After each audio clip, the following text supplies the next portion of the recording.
I call the July 7th, 2022 City Council special meeting and possible executive session to order. City Clerk Ben Lane, will you please conduct the roll call? Thank you, Mayor. Mayor David Ortega. Present. Vice Mayor Tom Durham. Here. Council members Tammy Caputi. Here. Betty Janik. Here. Kathy Littlefield. Here. Linda Milhaven. Here. And Solange Whitehead. Here. City Manager Jim Thompson. Here. City Attorney Sherry Scott. Here. City Treasurer Sonia Andrews. Here. And the clerk is present. Thank you, Mayor. Excellent. We have Scottsdale Police Sergeant Paul Wright and Officer Brent Patterson, as well as firefighter Hannah Chester, if anyone requires their assistance. May I have a motion to adjourn into executive session to discuss item number 1B and consider employment, assignment, appointment, promotion, demotion, dismissal, salaries, disciplining, or resignation of the city manager, employment matters relating to the city manager's office, and discussion or consultation with the city attorneys for legal advice and necessary city staff regarding the same. So moved. Thank you. We have a motion and a second. Any discussion? Thank you. Please indicate your vote. It's unanimous. We are now adjourned to executive session.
I call the July 7th, 2022 City Council regular meeting to order. City Clerk Ben Lane, please conduct the roll call.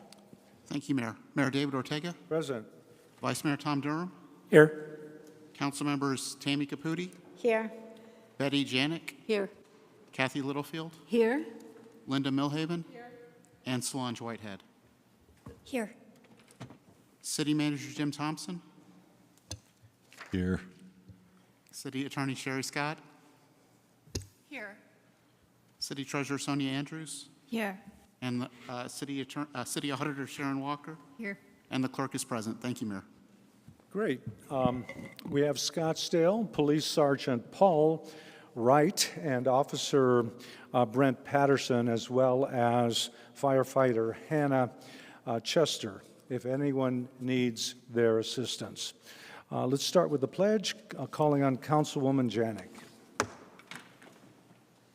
I pledge allegiance to the flag of the United States of America and to the republic for which it stands, one nation, under God, indivisible, with liberty and justice for all.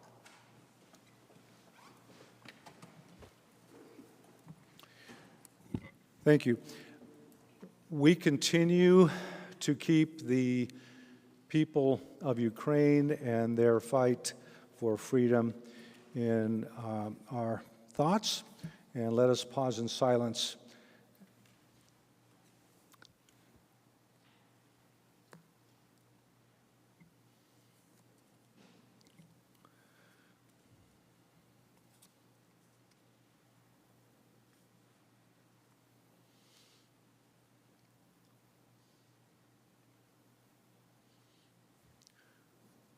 Thank you.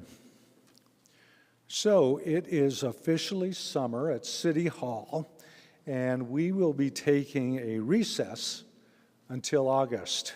So this will be our last meeting for July, and we will reconvene in August. We hope everyone has a wonderful summer, and we'll take care of the business tonight.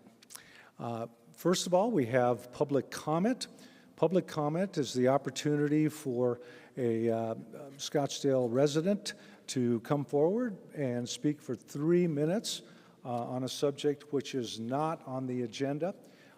It would have to be something that's relevant to the council, but the council will not be taking any action on the public comment. We do allow 3 minutes, and I am told we have one request in person, a individual, Iron Eyes Dakota. So please state your name and your address, and you have 3 minutes. Thank you. Hello, give me a second.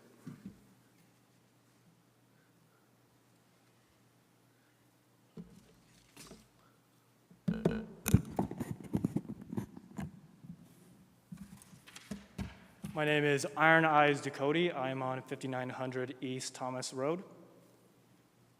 Ready? Hi, I am Iron Eyes Dakota. My pronouns is Sa'a and Tin. I use the Two-Spirit Indigenous pronouns as located on the LGBTQIP2SAA+ acronym. I'm here today to speak about the sexual orientation, gender identity, and gender expression phobia I've experienced as a father and in my teaching career.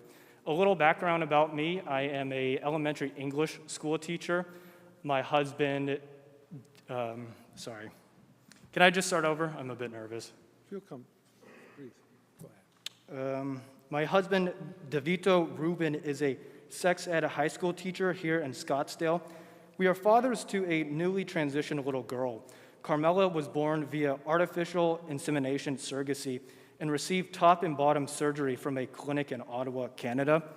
Recently, as teachers, we faced some rebellion from the QAnon racists, Christian conservative, and right-wing conspiracy theorists about our New World Order ideology, our New World Order takeover to ideologically transform the Western world away from its roots and canonical influences, i.e. Judeo-Christianity. More emphasis on Christianity, though. Luckily, the pushback has been fairly weak. Thankfully, most Westerners disregard establishing a so-called logical consistency with the presumptional underlying structure that was once the heart of this nation.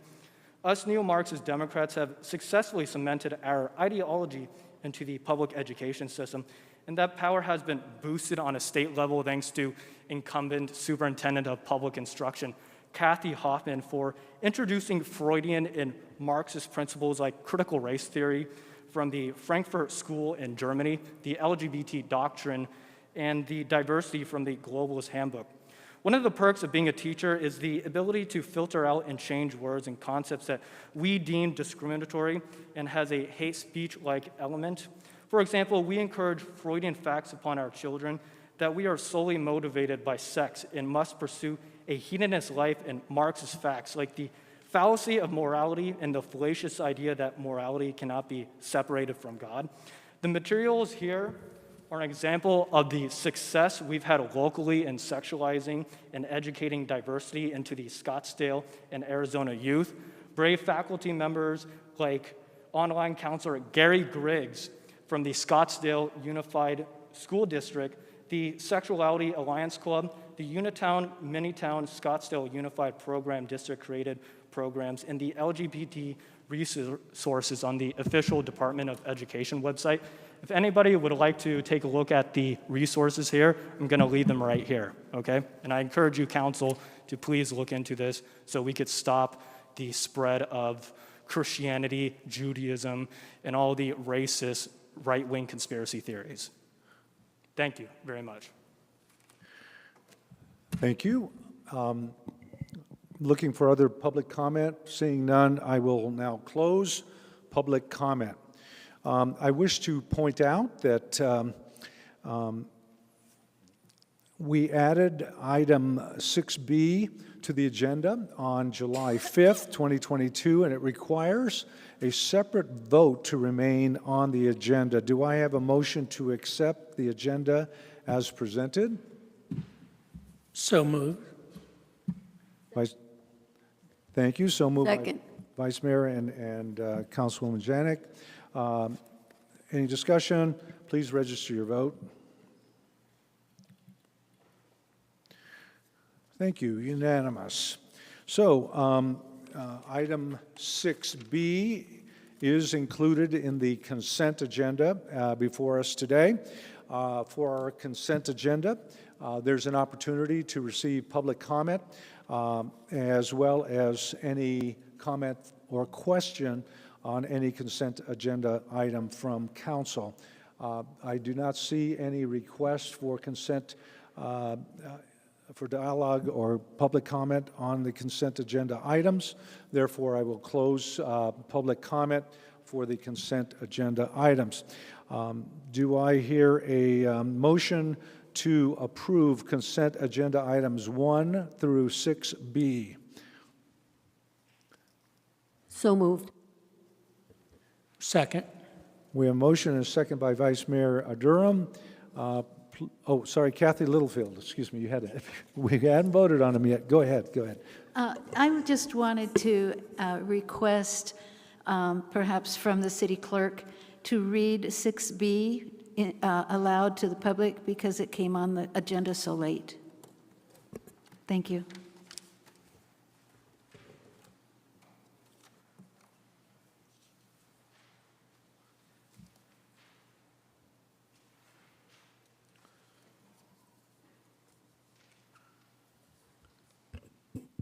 Mayor and members of the council, item 6B is it's Cabazon Phase 3A plat, 3 PP 2019 number 4.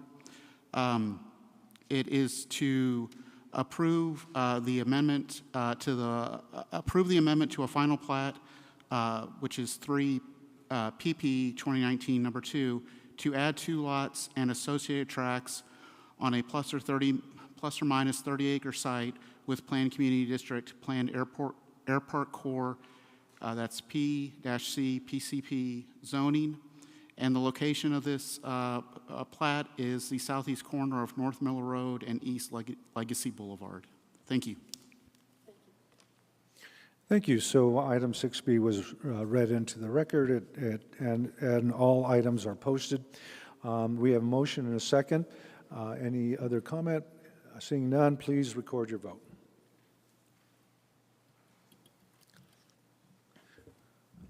Passes unanimously. Next, we'll move on to regular agenda item number 7. Item number 7 involves the Zavala window replacement. That's case 35 HP 2022. There's an appeal. Our presenter is City Senior Planner Jesus Murillo. And of course, we also have the applicant, Maureen Zavala. Please proceed, Jesus. Good evening, Mayor Ortega and members of the council. My name is Jesus Murillo, and I am the Historic Preservation Commission liaison here with the city. And today I will be presenting in front of you 35 HP 2022, now known as the Zavala window replacement appeal. And as you can see in the title, the appeal means that the applicant is hoping to have the council reconsider a stipulation that was approved by the Historic Preservation Commission on June 2nd earlier of this year.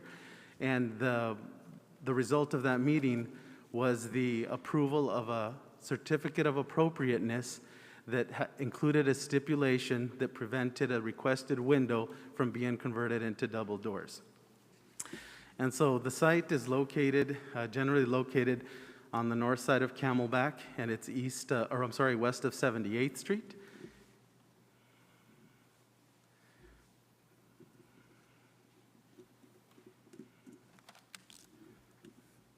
And more specifically, it is located on the north side of, just east of, or just west of 77th Street. And so when we get a graphic up there, we'll identify these things more specifically.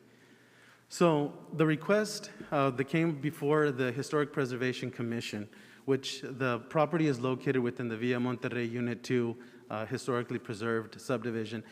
And the request asked for the placement of some pavers along the front yard. It also asked for a low-scale wall, and it asked for 2 shade pieces over the windows. It also asked for the one of the windows on the westernmost side of the facade to be converted into a double door. The Historic Preservation Commission approved all those proposed improvements, except for the conversion of the window into a wall. Now, during the course of staff's analysis of historically preserved properties within this subdivision, staff found that since the codification of the historic preservation overlay on the Villa Monterrey property, there had been 3 double doors within the front facade approved by the Historic Preservation Commission. One in 2016, 2012, 2016, and 2017. Now, staff also identified 5 more double doors being approved at the front of the properties, but those were all, those improvements had been made prior to the historic preservation overlay being applied to the subdivision, and the double doors are more commonly located on the second story. Having said that, during the June 2nd hearing, the applicant provided evidence that the HOA had recommended or have provided their approval of the improvements. And at the Historic Preservation Commission hearing, there was one person that showed up and gave their presentation, or submitted a speaker card and provided comments in opposition to the proposal. And so here before you tonight is the request from the applicant to amend the one stipulation that did not allow for that window to be converted into double doors, based off of 2 of the, actually, if I may have the Elmo.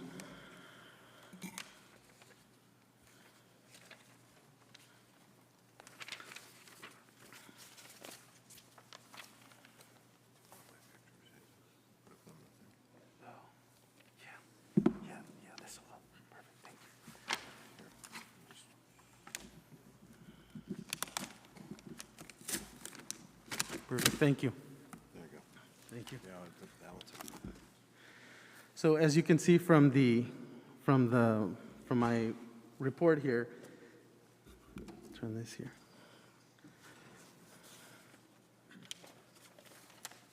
Oh, there we go. The Historic Preservation Commission said in the stipulation the window was to remain the same size and shape as called out in some of the guidelines that were located within the interim Villa Monterrey approved guidelines. So as part of the request, the city council has the ability to either support and approve the stipulation as approved by the Historic Preservation Commission. You may amend it or modify it or remove it as you see fit, or request that the case be continued for the addition, for additional information. This is currently the facade that exists on that single-family dwelling, attached dwelling unit. And if you notice, there we go, perfect, thank you. So if you notice, this window that you see, if we may go back to the Elmo, please. So this window that you see here on the left-hand side is the window you can generally see where the homeowner has sketched in the door and what that would look like. And so again, staff is here to answer any questions or comments, and the applicant is also here to provide a presentation in words of their own. Well, at this point, we have a question, I think, from Councilmember Milhaven, but I do want to hear from the applicant. Yeah, I'm sorry, I didn't realize the applicant was going to speak, so I'll wait. Okay, so we'll go ahead with the applicant. Please come forward, thank you. And also, if there's any public comment, someone can request that with the clerk. Thank you for being here. Ms. Zavala? Hi, yeah, my name's Maureen Zavala, and thank you, Mayor David Ortego and Council for hearing me. I don't know how to work the Elmo, and I think I kind of need it to, if I can. Sure. If you can give me just a quick tutorial. Ah, okay. Okay. Were you going to need No, I think I've got some already. First of all, I just want to give you a little bit of background on myself. I love this subdivision I've bought into, Villa Monterey. It is historic, and that's one of the main reasons I wanted to live there. I just fell in love with the charm of the street lights and just how the whole neighborhood looks. If you're not familiar with it, every single unit, we're attached on our sidewalls, but every unit has a very specific facade that is specific to that unit, so they all have a lot of character and charm. There are several in my unit, which is Unit 2, that do have French doors on the window that I want to replace, and three of them were previously approved by Historic. So when I bought the house, I didn't think this was going to be a problem, and I did get. Is this the Elmo over here? Is this how this works? Okay. Yes. I did correspond with the. Just upside down. The other way. Is that correct? I did correspond with my HOA right away. I emailed them a letter telling them what I wanted to do. I did get the HOA approval. I did send them over. This is the approval letter, and then this was the attachment I sent them that had the specific doors that I wanted to put in that the HOA did approve. So then when I went to Historic, and I knew they had approved 3 in the past, I was actually a little bewildered why they did not approve mine. One particular commissioner seemed to speak primarily and kind of led the others in the vote, I would say. A couple of things that he said that he himself had not previously approved any French doors, even though Historic had approved 3 in the past. He also stated that these French doors would make the house look very, very modern, and he didn't like that idea. And, you know, French doors came into architectural style in the 1700s and have been used in architecture both commercially and residentially ever since, and have just kind of held their ground as a nice piece I can't imagine why he would think it would make a property look too modern. When I began doing a little research as well, I found an article that was written by,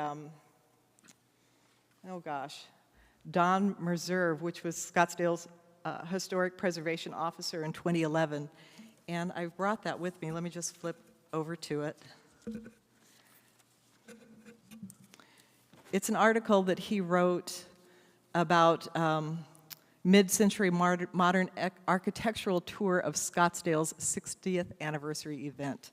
And in this, talking specifically about Villa Monterey, he says, unlike many projects by other developers at the time, he's talking about David Friedman, who was the developer of Villa Monterey. He says he borrowed elements from several older styles for the facades of the homes to give buyers a variety of styles to choose from. The homes used architectural elements from several period revival styles, including Spanish colonial, territorial, mission, Monterey, Mediterranean, and Pueblo. Ornamental ironwork is seen in the early and later plats, but it is more prevalent in later units along Chaparral. Decorative concrete blocks were used, and he just kind of goes on and on about the different options people had. I also,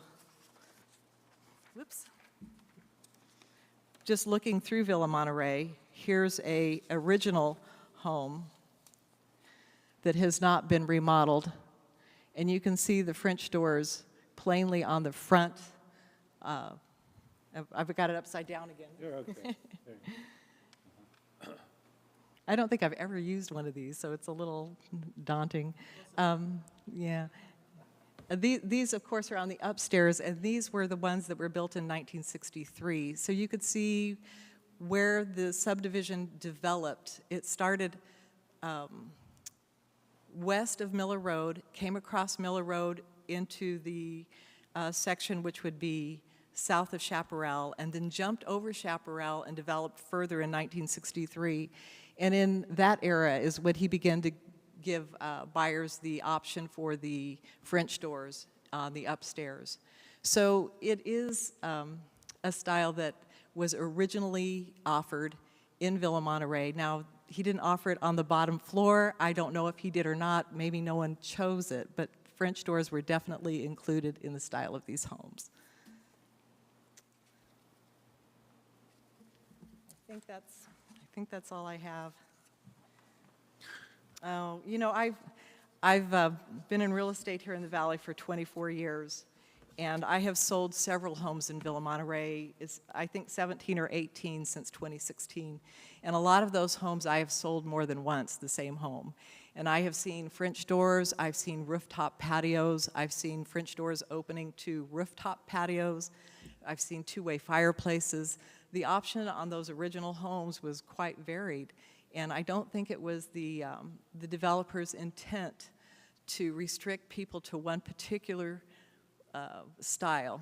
And so that's why I'm appealing, and hopefully you will see my point of view. But thank you so much for your time. Thank you very much. We have comment, Councilmember Millhaven. So I agree, Villa Monterey is very charming, and part of its charm is the variety in the architecture. We've also heard other appeals from Villa Monterey. I guess the design guidelines are not as clear as folks would like, and so I'd encourage the HOA once again to, if I'm going to make a motion to allow you to do the doors, but I'd also encourage the HOA to, you know, I think to go back and revisit the guidelines. I know the last case we heard some residents were saying maybe they didn't want to be part of historic designation, so save maybe residents some headaches in the future when they want to make changes. So I'm going to go ahead and make a motion that we repeal the stipulation of the historic preservation and allow the installation of the double doors as requested. I will second it. Oh. Good. We have a motion and a second. I see Vice Mayor Durham wants to speak. Did you need to speak? Oh, You, never mind. okay. More. We have a motion. Any other discussion? I think I see your builder here. But anyway, so good to see you, Patrick. Any other discussion? Seeing none, please record your vote. Thank you, unanimous, and good luck with your project. Thank you so much.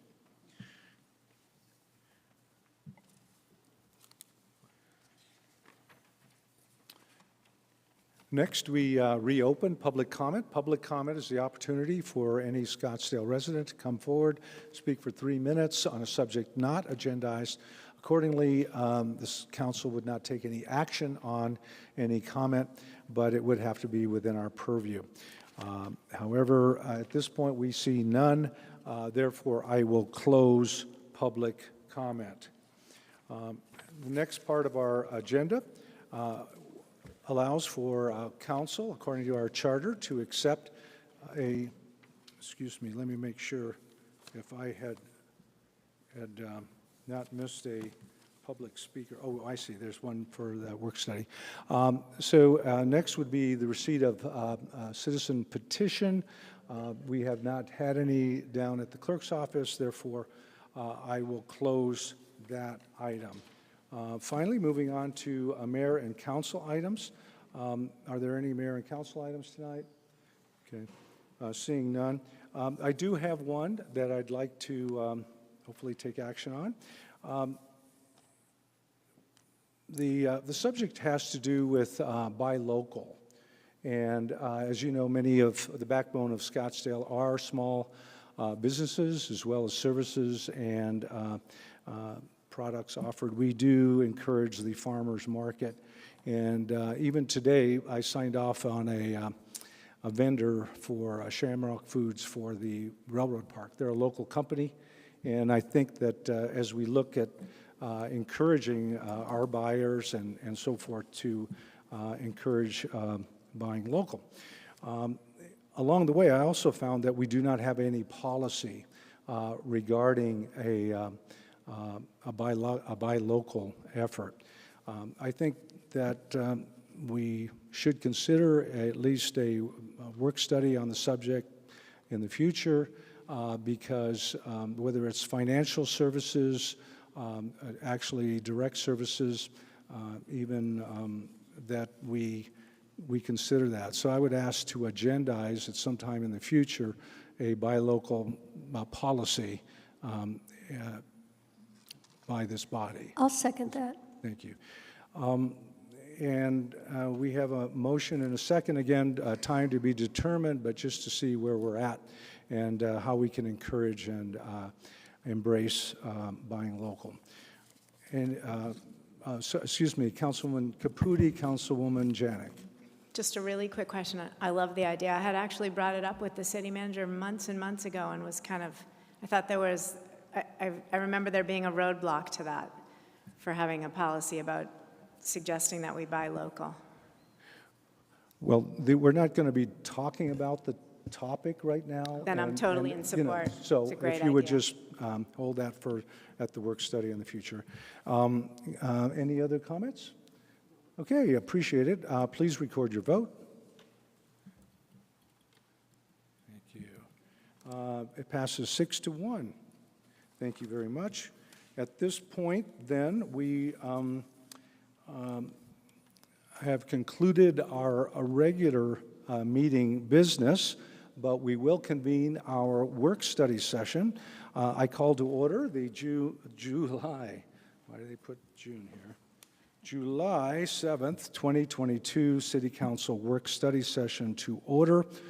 For the record, I note that all members of the council and the charter officers are present. Work study sessions provide a less formal setting for the mayor and council to discuss topics in a more casual manner. It allows the staff to prepare information for our discussion and to receive some direction from council. We also provide the public an opportunity for input on the subject that as posted. In order to work efficiently and maximize the amount of time for public comment, we allow 5 speakers, a maximum of 5 speakers, who would have 3 minutes. At this point, we have one request for a speaker, Mr. Ishak, and please state your name, address, and And 3 minutes, thank you. I think yesterday's meeting scared everybody away from attending tonight. My name is Daniel Isaac. I live at 13530 East Onyx. It's on. I'm just not speaking loud enough? Okay, sorry. 13530 East Onyx Court. Thank you, Mr. Mayor, Mr. Vice Mayor, and City Council. I'm glad that this topic is on a work study for tonight. I sent an email last year expressing some of my concerns about the lack of decorum and order. I will note that things have improved significantly over the last several months, but we certainly can continue to improve. I am not an expert on Robert's Rules of Orders. However, my 30 years of consulting with Fortune 500 companies included union negotiations, employee focus groups, board and executive committee meetings, and I functioned as a facilitator and leader at many of those meetings. I believe that the guiding principles as you discuss this topic should be respect, inclusion, and efficiency. Specific comments on the presentation that you're going to see tonight regarding debate and decorum. I think the council should consider a time limit for speakers on the council, especially if there are additional council members waiting in queue. And if after everybody has given the opportunity to speak, somebody wants to circle back and continue speaking, that would make sense. Regarding work studies, the purpose, as you mentioned, Mr. Mayor, is the education so that you can make more informed decisions for the city. Therefore, I think discussion should be limited to clarifying questions and expression of gratitude to the presenters. Speakers should not be allowed to provide speeches rather than clarifying questions. Regarding public comment, I think it would be wrong to limit it to just residents because property owners and business owners who may not live in Scottsdale still contribute significantly to our economy and to the experience of other residents. Either they should be allowed to speak or a representative for them should be allowed to speak. Regarding continuation, if you do consider putting a time restriction on the request for continuation, there should be an exception allowed in case emergency travel or family or medical issues prevent somebody from meeting that time constraint. And regarding boards and commissions, I absolutely concur that you should preclude electronics and any communication with an outside party during those meetings. I thank you for considering my comments, and I thank you for having this as a work study agenda.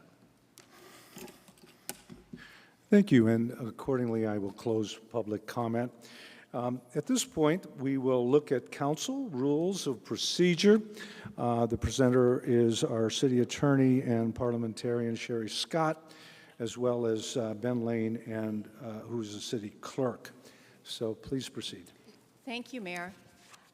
Mayor, we're going to be going over your rules of procedure tonight, hoping to get direction from the council about what you would like to see updated and amended, and we'll bring that back to you hopefully early in the fall. We've split the presentation up with me doing the first part and Ben Lane, your city clerk, doing the second part. We'll probably help each other along the way. It's meant to be an informal work study, and I encourage the council to ask questions, interrupt us. We're just here to try to get you the information you need to give us the direction that we need to prepare updates and bring it back to the council. With that, I'll just quickly go over the rules of procedure history. The rules of procedure are indicated in the city charter that the council determines its own rules of procedure, but for some reason we didn't have rules of procedure until September of 2011. Up until that point, the city operated under Robert's Rules, which really isn't designed for public entities, so it creates some confusion. The rules have been amended since then, 2013, 2015, 2017. They were considered in 2019, but were not amended at that time. Even though it's been through a few rounds of amendments, they're relatively new rules, and we're still working out some of the bugs. I'd like to start with the powers of the presiding officer, debate and decorum, and move into voting and motions. That will be part one. So the rules provide that the mayor is the presiding officer for the council meetings.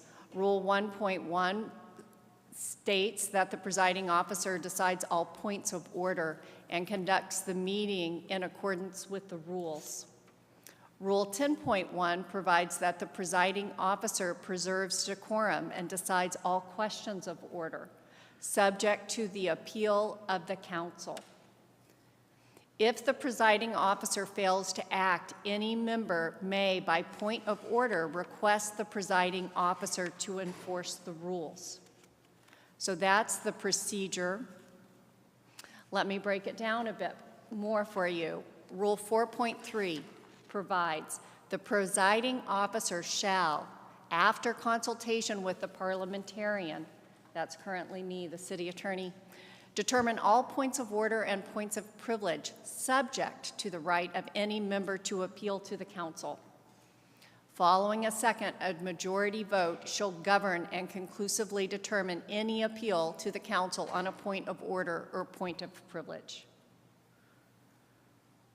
Then we have Rule 4.4. This sets forth a very particular procedure for an appeal. Any council member may appeal a ruling of the presiding officer to the council. If the appeal is seconded, the member making the appeal may briefly state his or her reason for the appeal, and the presiding officer may explain his or her ruling. There shall be no debate on the appeal, and no other member shall participate in the discussion. The presiding officer shall then put the question, shall the decision of the presiding officer be sustained? If a majority of members present vote, the ruling of the vote aye, the ruling of the presiding officer is sustained, otherwise it's overruled. We've never really officially implemented this procedure that I can recall. So those are the rules generally about the presiding officer, points of order, and how the council would appeal a ruling on a point of order to the rest of the council. Would you like to keep these rules as they are, modify these rules? For instance, should any member be allowed to consult with a parliamentarian? Would you like to remove the mandatory consultation with a parliamentarian? Would you like to keep the appeal procedure in place or change it? Some other modifications to these rules. Okay, so just to be, Councilwoman Janik? These rules are very confusing. I tried to use them. I think we were successful, but we stumbled a bit. Do you have suggestions for ways to make it clearer? It's my understanding that, again, this needs a second, but if someone's going on and on and on and on and on, you can't interrupt them. You're not supposed to interrupt them as far as point of order, and you have to be recognized. Well, that's kind of a double-edged sword, because if the problem is someone's off task and going on and on and on, you want to interrupt them to call a point of order. So you know what I'm saying. But you can interrupt to make a point of order. You can. You can. Okay. I believe that's in a slide coming up. I'm right about that, right? Yeah, Okay. you can. It's one of the few situations where you can interrupt. Now, if the presiding officer rules that the person you're complaining about is not out of order, then it just proceeds unless there's an appeal to the rest of the council.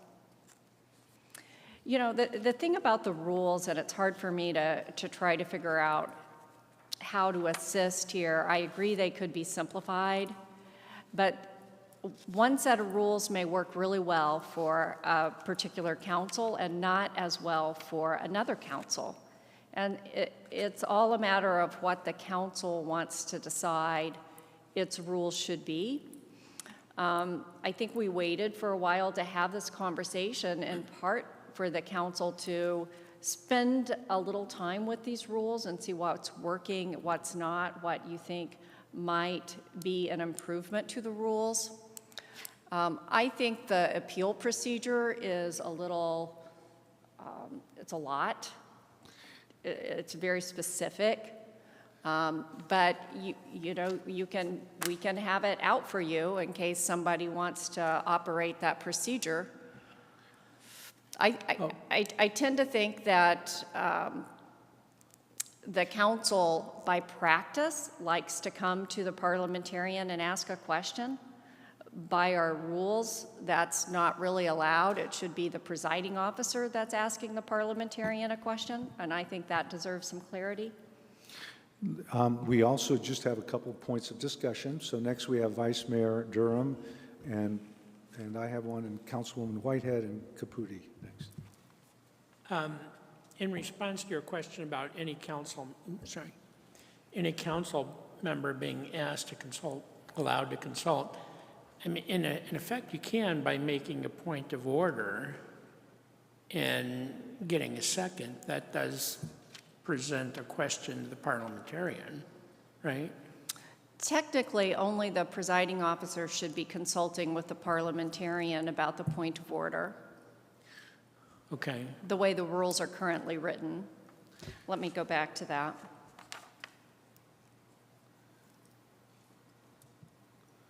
So it provides that the presiding officer shall, after consultation with the parliamentarian, determine all points of order and points of privilege. Now, I do try to answer questions when they come to me, but if I'm technically following the rules, I probably shouldn't be doing that. But the council member may state his or her reason for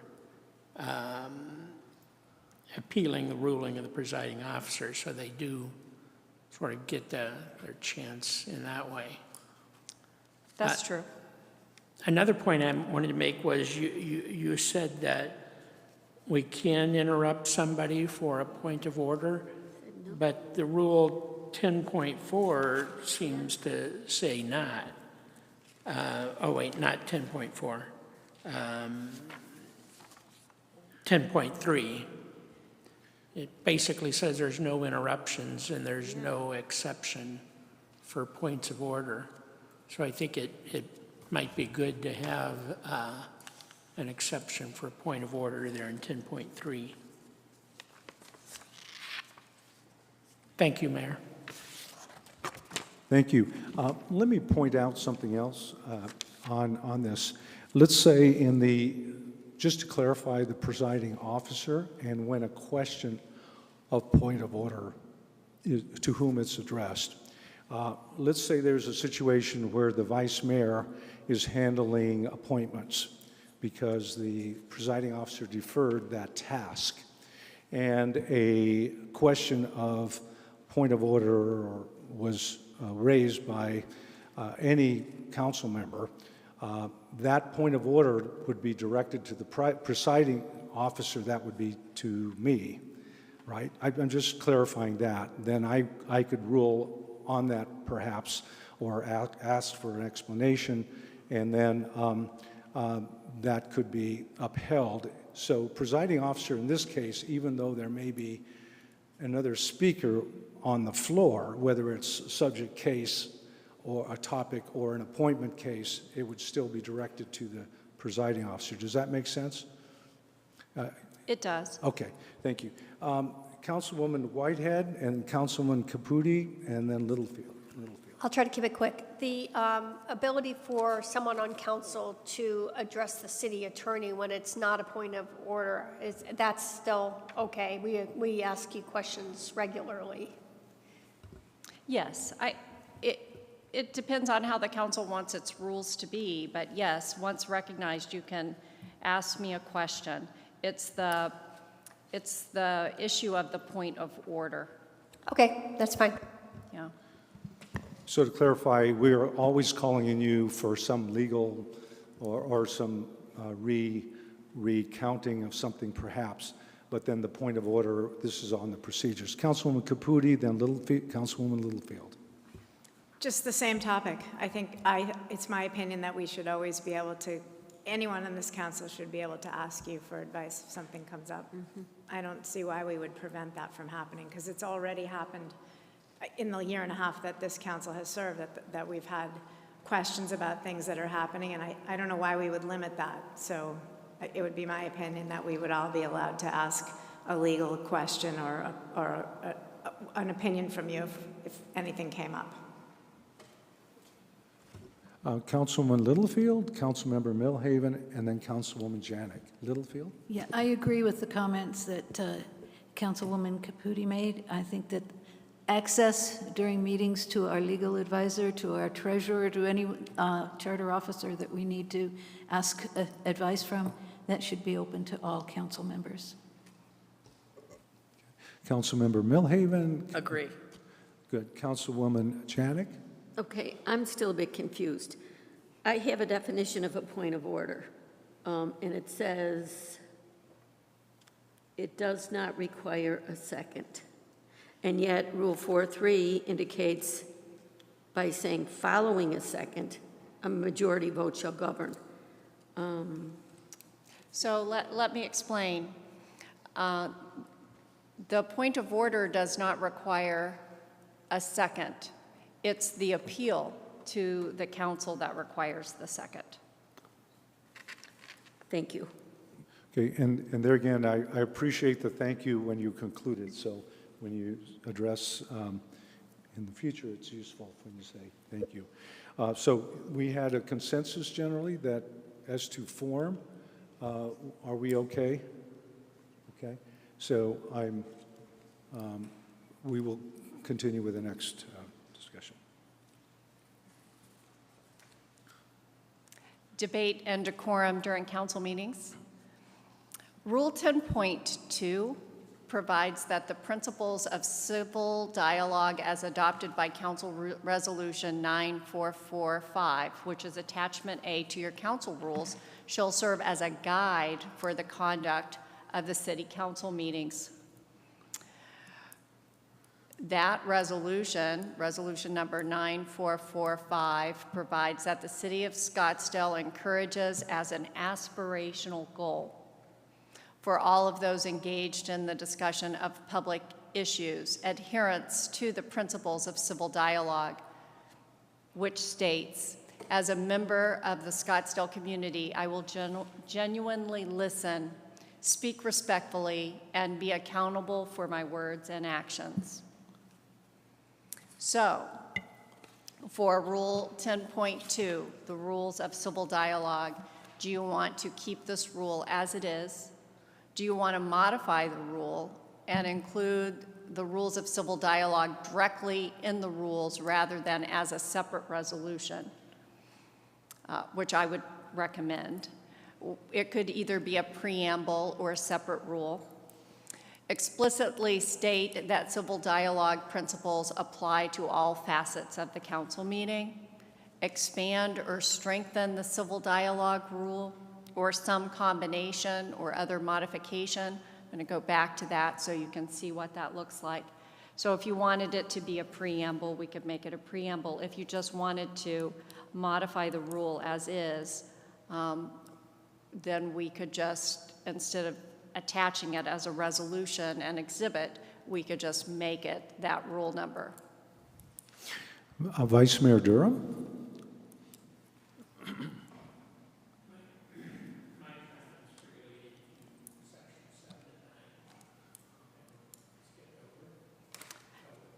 Sections 7 or 9. We're not necessarily going in chronological order, but I think we're going to go back to public comment, but we're happy to take your questions now, if you'd prefer.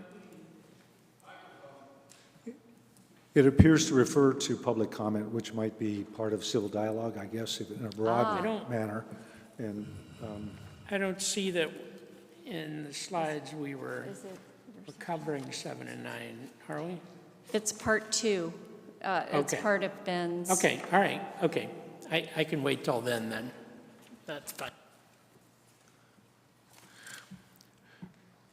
Councilmember Millhaven? I would agree with your recommendation, Sherry, that we make it part of the rules, maybe as a preamble or as an item, whichever you think is most appropriate. And I think it's broad and general enough that it sort of hits the mark. I don't think we need to make any changes. Thank you. I agree with that. I agree. We have consensus? Okay, good. I do have an add-on to that, in that and part of this reference has to do with public comment or civil dialogue, listening intones to me that that could be the area of public comment. In terms of handling the order of a case, not public comment, but just a case that's presented by staff, presented by the applicant, I prefer to have, and you'll see that generally calling upon public comment, that seems to listen to them first, and I try to use that order. At times, people will say, well, if you have any questions of council, of staff, or the applicant, sort of interferes with the public comment, and I prefer to run that way, that they come to speak, and then there's an opportunity after that point for our own questions and comments. So I think we're deferring that listening task and even our questions to after public comment. That's the way I've been trying to run it, and it tends to, I also, other questions, I've never cut anyone off or said, we have 40 speakers, therefore you only have 1 minute each. We've never had that situation. Even when we've had 20 speakers, all I would say is, state your name, you have 3 minutes or less, right? And so I think that's part of a good order of happening. Now, after that, there is a portion that says, it's under the title rebuttal, and I don't really like applicant rebuttal. I like the term, response, and the response is a chance for the applicant to say, oh, maybe Ms. Jones didn't hear me on this one, or I can clarify maybe a misconception. It's not listed as a rebuttal to the public by the applicant. I don't feel that that's a correct terminology. So that's, again, very ordered way of handling it. Later, we'll get into the motions and how that can be handled. But I think as we do that, it's easier to track for the record and so forth. And then I can definitely close public comment. Okay, we'll move on. Thank you. Yeah, and just if I may, Mayor, the presiding officer currently can change the order of the agenda or the order of the presentations. We do have a slide coming up listing how we automatically do it, and we can make a note of that when that slide comes up, that's your preference.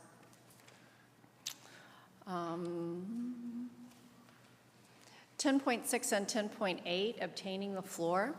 Any council member desiring to speak shall address the presiding officer, and upon recognition by the presiding officer shall confine his or her remarks and questions to the issue under debate, and shall refrain from all personal attacks and indecorous language. When 2 or more council members request to speak, the presiding officer shall determine the order. So, would the council like to keep those 2 rules as they are, modify the rules? I know that there's been some discussion of use of the queuing equipment for how the speakers will be recognized or in what order. Ben can speak to that because he operates that equipment, and I'm across the room, so I've never really paid attention to it. The presiding officer, should they be required to queue themselves? Would you like some combination or other modifications? I'll go back to these 2 rules. Ben, did you have anything to add? Thank you, Sherry. Mayor and members of the council, the idea behind adding something about the queuing equipment is, I think maybe when these rules were first developed, we may not have had the equipment at that time. And so the idea would be, is just to add some language in there to note that the council shall, queue themselves. And the way the rules are right now is that all the council members speak at least once, and then if they want to speak again, then they get an opportunity to. But that's why sometimes in the queue I move people up and down if they've already spoken. So it would just be to note that we use queuing equipment in Scottsdale to make the rule more reflective of what we do here. Thank you. I see some initial comments, Councilmember Milhaven and Councilwoman Whitehead. So, Ben, I think that's a good idea to include that, and then we get called on the order that we select. Also, I noticed that more recently the mayor holds his comments till the end. But if he wants to cue himself to speak sooner, I think that that would be appropriate too. So you get the opportunity, you don't need to wait to the end if you want to cue yourself up to also share your points of view. Thank you. I tend to be the only one to see the screen, so I try to monitor everyone and defer mine after, kind of respectfully after everyone. But Councilwoman Whitehead? Yeah, I agree. So I think it's working really well, but maybe we should add the equipment. Good. Okay, Councilwoman Caputi and Councilwoman Littlefield. I respectfully, I actually agree with that. I think we should all have to cue. The issue is that when we've all spoken and then it's sort of, okay, and that's it. And the final word is, right? And sometimes people still have things to say. So I don't know what has to happen to make sure everyone's actually spoken. Because I think that happens quite often. And I'll close with, right, but then what if people still have things to say? And if all of us haven't cued, that seems to be a problem. I just think it causes a little bit of frustration. Well, there is a point on page 8 of 14 that said that, so the actual document, says that Which item? it's interrupt. What number? Well, I'm going through, okay, council members shall not be recognized by the presiding officer to speak multiple times. This is 10.11. Yes. On an issue under debate until every member has been given an opportunity to speak once. Mm-hmm. That's why I try to, so it's already covered in the rules, and I try to, if you haven't spoken yet, I try to, go to you before I go to a repeat. Yeah, that I agree with. I think sometimes the deciding of when conversation is closing. That's all. So and from time to time, I will call on somebody or kind of nod to somebody and they'll say, no, I don't have anything to say. So I've been conducting the meeting with that in mind, that if someone buzzes in repeatedly, I'll try to call on someone who hasn't or yet spoken. Right. That's in my rules. That's the way I try to conduct it. Okay. Okay. So I refer to page 8 of 14, item 10.11. It's already calling for that. So at this point, I think what I want to underline on item 10.6 is that when the floor is given to a council person and they're recognized, as long as it's on the subject and remains on the subject, whether it's a main motion or just to talk about remember, the way we've noticed the public is the topic and all the accessory materials. So going off base too far, it just starts to confuse the audience and our efficiency. Again, if there's at any time someone may feel that someone may have overstepped, whether is called out by the presiding officer or any other person that may feel that's going perhaps off base or not into course. Anything else to arrive consensus with?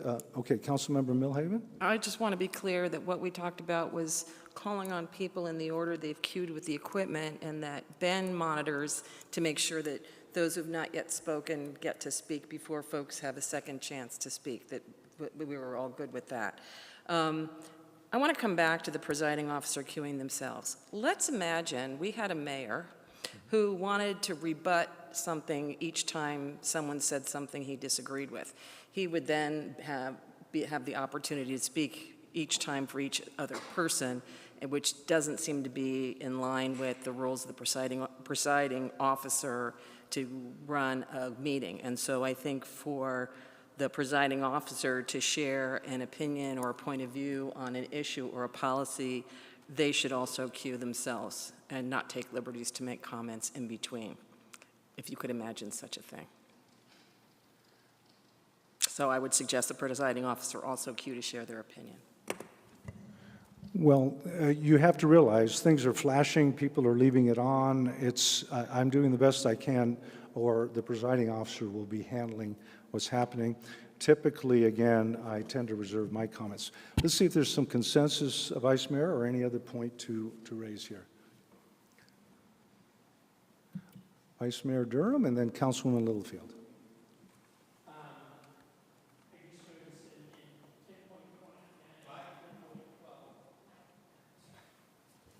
Thank you. Thank you, Mayor. 10.9 and 10.12 do recognize that you can make a point of order and interrupt another council member specifically. So it obviously is loud, and just for consistency, I think that the earlier provision, it might be good to amend that one just to make them all consistent. Thank you. Okay, Councilwoman Littlefield. Yeah, I was just going to say that I agree with Councilman Durham. Thank you. Well, thank you. I think we have some consensus. Did you want to call for consensus? Councilmember Milhave. I think I was going to make the same point. I don't know whether my colleagues agreed or disagreed with the comment I made. Sure. And remember, this as to final form will come through after we've had this discussion. Generally, again, I abide by more procedure outlines. It's already been accepted, and these are highlighting only a couple that are within the slideshow. So we will now, Councilwoman Caputi. Councilwoman Milhaven's asking for us to give our opinions on that, and I agree. I think we should all be put in the queue. Again, something I've found frustrating is when it said, okay, and I will close with, and then, nobody else gets to talk. That's the end of it. So it would be nice if everybody had to queue in and we all sort of took turns giving comments and opinions. That's my 2 cents. I see what you're saying. I didn't mean that it's a final word. It may have been just an expression. It did not prevent you, and I think you've come back a couple times and I see it.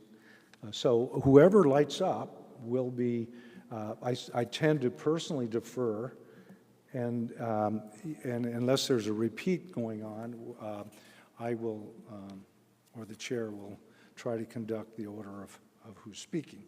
I'm not comfortable to end any conversation, nor is that intended, speaking personally about that. But it's more of an expression that I'm the last to speak, or I try to defer to others. Is there, Councilmember Milhaven? I'd just like to point out that as long as someone's requesting to speak, the rules of procedure don't call to close the discussion unless the council votes to call the question. So as long as someone wants to speak, even if someone says, this is the last comment, people can speak unless the council voted otherwise. I'd like to hear how my other colleagues feel about requiring the presiding officer to queue up to express an opinion. Councilwoman Whitehead? Okay, so I think that has merit. So I think the idea is that when, I speak, and then you're in charge of handing the mic, handing off to the next person, you hand it off, you cue yourself in. That seems reasonable. Well, but remember, there may be 2 or 3 people ahead of that, so I Right. have to speak to acknowledge the next person. No. Well, that's what I'm saying. I always have the chair to acknowledge the next speaker. If I were to queue, I can't queue myself to the very top each time. No. I guess the idea is, and maybe that would make our meetings more efficient, is the idea is that if I was chairing the meeting and I spoke first, because you have the right to do that. I spoke first. I really like red doors. And then we went through the queue, and Councilwoman Caputi only liked blue doors. I wouldn't make a comment about the blue doors as I handed off to Councilwoman Littlefield. She likes green doors. She's very troubling. But but the idea is then at the end you would state which door, because maybe that would make meetings more efficient.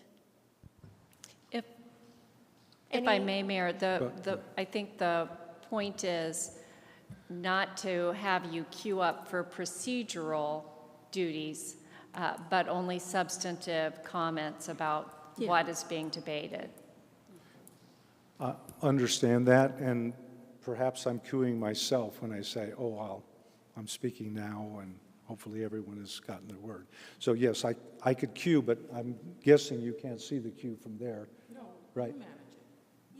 I know, but so cueing myself doesn't change the fact that I'm speaking for myself. If I choose to speak on the issue, rather Right, than what we're saying is procedural- you should cue yourself to speak on the issue. Okay. I've never done that because I usually defer, Well, let yeah, because we're everyone else suggesting a speak. new rule, yeah. I don't particularly see any purpose in it. In fact, I wouldn't even know which one is it. Is this the ABS? Right there. See, it's really easy. Yeah, well, request to speak, I find that just interesting because these are flashing all the time. But, okay. And is there any purpose in, I mean, I hope we can get the cues working.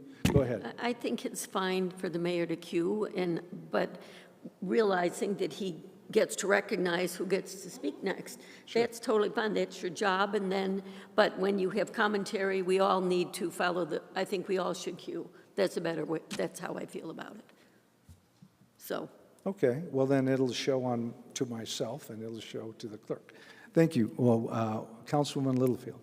Yeah, I just say, I sit here, I can see the screen from here, and, So she'll be keeping you honest. yeah. No, but the mayor always follows through on the order that people hit the button as a request to speak, and that's how it's always been done that I see. If you want to put that in an order, form, that's fine, but it's just a procedure that's already happening. Okay, well, continue. Very good. We've already had some comments on these rules, but Rule 10.9, just to go over it again, a council member once recognized shall not be interrupted while speaking unless called to order by the presiding officer or unless a point of order or point of privilege is raised by another council member. Rule 10.3, council members shall not interrupt or refuse to follow the direction of the presiding officer. Rule 10.12, if a council member is called to order while speaking, he or she shall cease speaking immediately until the question of order is determined. So for these rules, 10.3, 10.9, 10.12, do you want to keep those rules as they exist? Do you want to modify them? Should there be a requirement to note when the floor has been relinquished? Sometimes the council doesn't understand when the council member who has the floor is finished. And they're not finished, they've just paused. So should we have a closing remark like thank you or I yield the floor or something similar being required in the rules so we can keep better track of who has the floor and who doesn't? Should some debate be allowed if a council member is called to be out of order, or do they simply need to stop talking unless it's appealed to the council? Would you like other modifications to these rules? I'm going to go back so you can take another look at those rules. Councilwoman Whitehead and Councilwoman Janik. I think they're good. I think we manage. Very good. Okay. Any other direction on debate and decorum rules that I haven't gone over with you? We're not hitting every rule, we're just hitting the rules that have garnered some attention. All right, let me know if we get to the end and there's something that you wanted to go over that we haven't gotten to. Voting and motions, everybody's favorite. To begin this discussion, let's go over some definitions. The main motion, according to your rules, is defined as the initial motion made to bring an item before the council for debate. An amending motion, this again is in the definition in your rules, is a motion to change a pending original motion. The amendment is usually made to clarify or improve the wording of the original motion and must be germane to that motion. A friendly amendment is any amendment to a main motion if acceptable to the maker and the seconder of the motion. And if it is, it may be considered a friendly amendment and incorporated into the main motion without a vote of council. Keep in mind, a motion to amend requires a vote to amend the motion.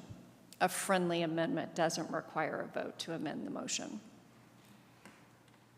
An alternate or substitute motion is so significantly different from the main motion that it is offered as an alternate for that motion under debate.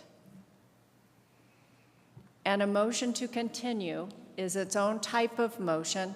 It can be used to continue to a date certain or a date uncertain, and it can only be amended as to the time to be brought back. And this is the general order of the motions. A motion to continue, and that's primarily in Robert's Rules of Order. I'm having a debate with Councilwoman Milhaven about that, but I have a new chart to show you after the meeting. Good. An alternate or substitute motion is next. An amended motion is third, and a main motion is fourth. That's the order currently. In fairness, we would benefit from more clarity about the order for a motion to continue. And of course, you can change this order up as you see fit as a council. Good. Well, I cued myself, so I will speak now. Okay, in my experience, again, the audience, the applicant, the staff is prepared and agendized to consider an agenda item. And by having a main motion, that opens the dialogue, whether someone opposes it or can amend it. The problem I have is with the alternate or substitute motion, because in my experience, amending the main motion is the correct order rather than introducing an alternate motion that would somehow have, or substitute motion that would have precedent over the motion, the main motion that's made. I'm not saying that it's rude or indifferent or whatever. I'm just saying that the preparation, the response for everything is to a main motion. So frankly, I am more tuned to putting the alternate or substitute motion, probably really getting rid of the term substitute motion in the order of handling a main motion. Now, I can follow up to that, and I'll tell you why. I think it's very respectful to the audience and to one another once we've opened the main motion and answered questions and so forth, to then, if someone proposes a amendment to the motion, to the main motion, and if it's seconded, then that really gets some dialogue going. And that having one motion on the floor, that is the main motion, and then an amended motion is very productive and useful. Now, if the amended motion is seconded, discussed, and say it's approved by the majority, well, that's progress, right? That's progress. Another amendment may come up on the same main motion that someone else may have seen as another view and said, oh, yeah, I like that part, but I see something else, maybe except on Tuesdays or whatever this thing is. Then it's an amendment that the clerk can keep track of. At least he knows the first amendment. So I prefer to see one motion at a time on the table. And the substitute motion, to me, is very disruptive especially when we have the main topic as the purpose of us being here. So I see Vice Mayor Durham, and then I see Councilman Littlefield. Thank you, Mayor. My first comment here was I just wanted to get rid of the alternate substitute motion, at least one of them. Just Right. it's either an alternate or a substitute. I don't care which one it is. Yeah. But it just doesn't make any sense to have both. And what the mayor was just saying, I think it's logical to look at the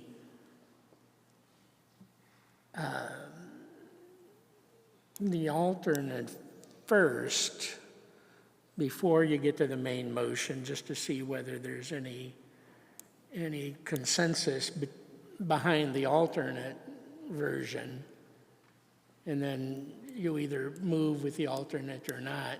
And if you don't, then you go back to the main motion. So it seems to make sense to me to do it that way, the way it's listed here, but I could probably be convinced otherwise. It just seems to me that if you're going to decide to split off, before you decide to continue straight ahead on the path you're on, you need to decide whether you're going to take the detour, and then once you're not taking the detour, then you can keep on the road you're on. At least that's the way it seems to me. Thank you. Thank you. Councilman Littlefield. I had much the same thought on this one. Number 2, alternate/substitute motion is one and the same to me. So get rid of one of them. I think keep alternate, get rid of substitute. It makes more sense as you go through motion to continue, an alternate motion, an amended motion. They're different things, and so they mean different things, but you don't need 2 different words because then that gets more confusing. Thank you. And again, I cued myself, and then Milhaven. One of the problems we have is page 10 of 14. It's 11.18. It says an alternate or substitute motion must be voted on before voting on either a main motion or amendment to the main motion. Well, gosh, there's also the problem, so I think that has to be taken out of there. The reason removed 11.18, the reason I say that is because somebody would have to interpret what an alternate motion is as to whether it's or not it's materially that associated to it. And I say that because the way the posting of the ordinance or the posting of the discussion, and remember, before the motion's made, we've already had a presentation of some sort. Remember, the main motion could be to deny this. Could be deny, and that could fail or not. The main motion could be to approve this with amendments. But the main motion should be made first, to approve or deny, and then say, but I have reservations about this and I want to amend it with these amendments. Then you can vote on those amendments. But for the chair, the presiding, to say, well, this is an alternate motion that's not even posted here and it seems to be a little bit off the track, it then requires it sidetracks us too much from the main topic. And amendments that could be made, if it's that close to something that's related, it seems like you could amend it without having an alternate motion. So I don't see any reason to have number 2, alternate or substitute motion, for the amended motion when you have amendments to make to a main motion. Again, that's just how things can flow versus perhaps saying, well, I have a substitute motion, and I don't think. So far, I think we're throwing out substitute motions, but Councilmember Milhaven, Vice Mayor Durham. Yeah, I think the mayor sort of makes a good point. Robert's rules gets into really specific distinctions between what's an alternate motion and what's a substitute motion. They're distinctly different things, but I think we've called it both to sort of say, it doesn't matter whether it's one or the other, it's a motion on top of a motion. And I think in practice, with what we've done is whether it's an amended motion, an alternate, or a substitute motion, if someone wanted to make a motion on top of it, we typically accepted it. I do think it's important to be able to consider them in order and in reverse order, right? So last in is first voted on, and I'll give an example, and it was a good example you were saying. So so let's say I want to vote for something, but somebody does another motion that says, but I want a blue door on this building. But I don't want a blue door, but I want the project. But if at the end of the day, I'm okay to have it with a blue door rather than have no project. So if I vote no, because I don't get the blue door, but it fails, I can't bring it back. Then it becomes an argument as to whether or not, because I voted no, and I was on the losing side, can I bring it back again? Right? So there's sort of what can be reconsidered, because you can't reconsider the same item in the same meeting. So if we have different motions with different nuances, then I know what my choices are to vote yes or no, and we're more likely to get a chance to vote the way we want. So that's why I would really support, whether it's alternate, substitute, or amended, it doesn't matter. The rules also say only 3 at a time. So, that keeps it from getting more complicated, and then we just consider them in order. Cascade them down. So that's sort of my 2 cents on that. Thank you. Okay, Vice Mayor Durham. Thank you, Mayor. I was just focusing on the language, and the first sentence seems to say that an amendment is the same as an alternate or a substitute. So all 3 of them are the same. And it's wrong. So I generally would agree with the LIFO method, which is, I think, is what we follow here, the last in, first out, is to, take away the later motions, vote on those, and then work our way back to the main motion. I don't know if looking at Robert's Rules of Order would help us figure this out, but I think maybe we should, make it clear that an amendment, an alternate, or substitute are all the same thing. No. So okay. to clarify, you're suggesting that whether it's an alternate, a substitute, or a motion, that distinction doesn't really matter in terms of the order of voting. It's first in, last out. Is that right? Am I saying that correctly? And would you include a motion to continue in that basket of first in, last out, or should a motion to continue be the first out? I would probably say the motion to continue needs to be the first out. Okay. And let's make sure we get our nomenclature right here, as you say. Did you have something else to clarify? Because in my opinion, running the chair, having 3 active motions is wrong. If you go to other municipalities, they say 1 motion and 1 amendment on the floor, 1 amendment to a main motion at a time. If someone wants blue doors or not blue doors, they can vote on that as an amendment. The next material, it doesn't limit the amount of amendments. Right. Hopefully the next amendment might say, except on Tuesdays, or Wednesdays. And if it got a second, so that was a separate amendment. We don't need to call it an alternate motion or a substitute motion because it interferes with the main motion. So by having my rule that I would like to see is that we have only 1 motion on the floor so that he can keep track of it, I can keep track of it, everyone can keep, versus saying that there's 3 motions to amend on the floor. Let's just vote on each of them, 1 at a time as they come forward. Sometimes a friendly person will say, oh, I like the green door, and I also want to add something else. Will you add that onto your amendment? And the people may say, okay, I like that. Some people may like it, some people may not. If they agree to add it as a friendly, okay, then it's got a second, it's spoken, and it's voted on. Now, a third person might say, oh, and I was thinking about not revoting that one issue, but going on to another issue on the part of the ordinance or something else that they wanted. And that's as separate standalone. There's no hierarchy in terms of saying, well, we have to have three of them at the same time winding through our heads, right?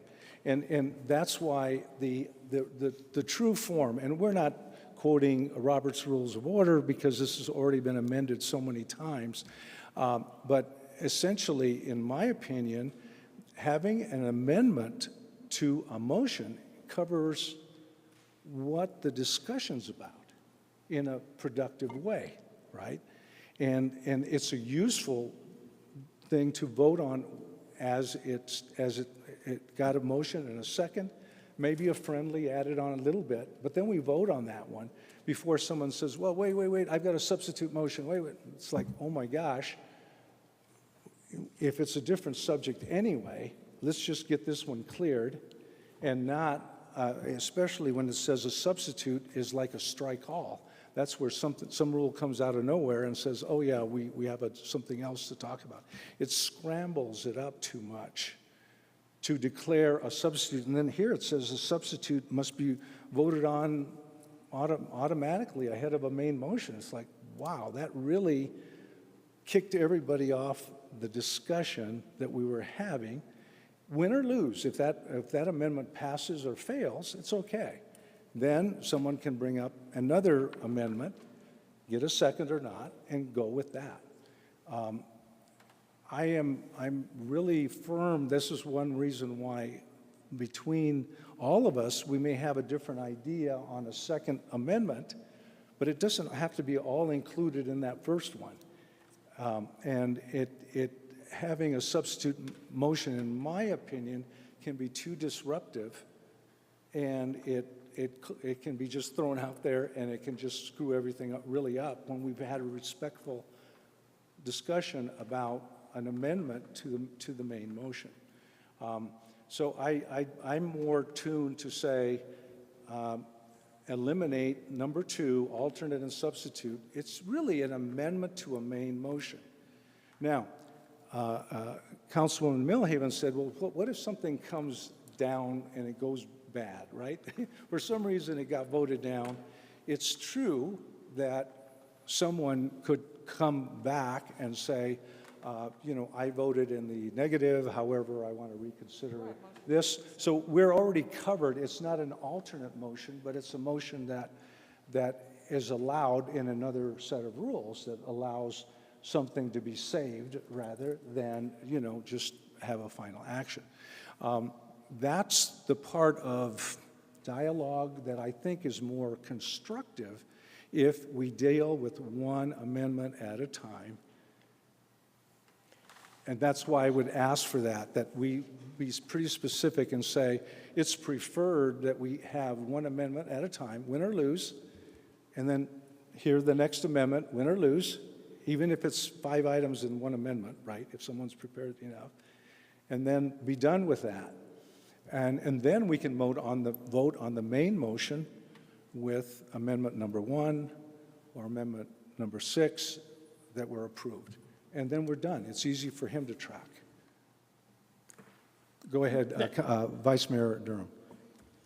The reason, one reason I can think of to have more than one motion is so we'll know what the possibilities are. Because if Tammy says it's the blue door and Linda says it's green, and then Kathy says it's red, and I might say, oh yeah, I'm going to wait for the red door motion. So I'm just going to sit back and vote against everything else until we get to the red door. That often happens in reality here. Someone takes one position, somebody takes a different one, and then somebody else comes up with a different one, and I say to myself, oh yeah, I'm gonna wait for that one. I'm gonna wait until we vote on door number 3. Thank you. Councilwoman Caputi, Councilwoman Janik.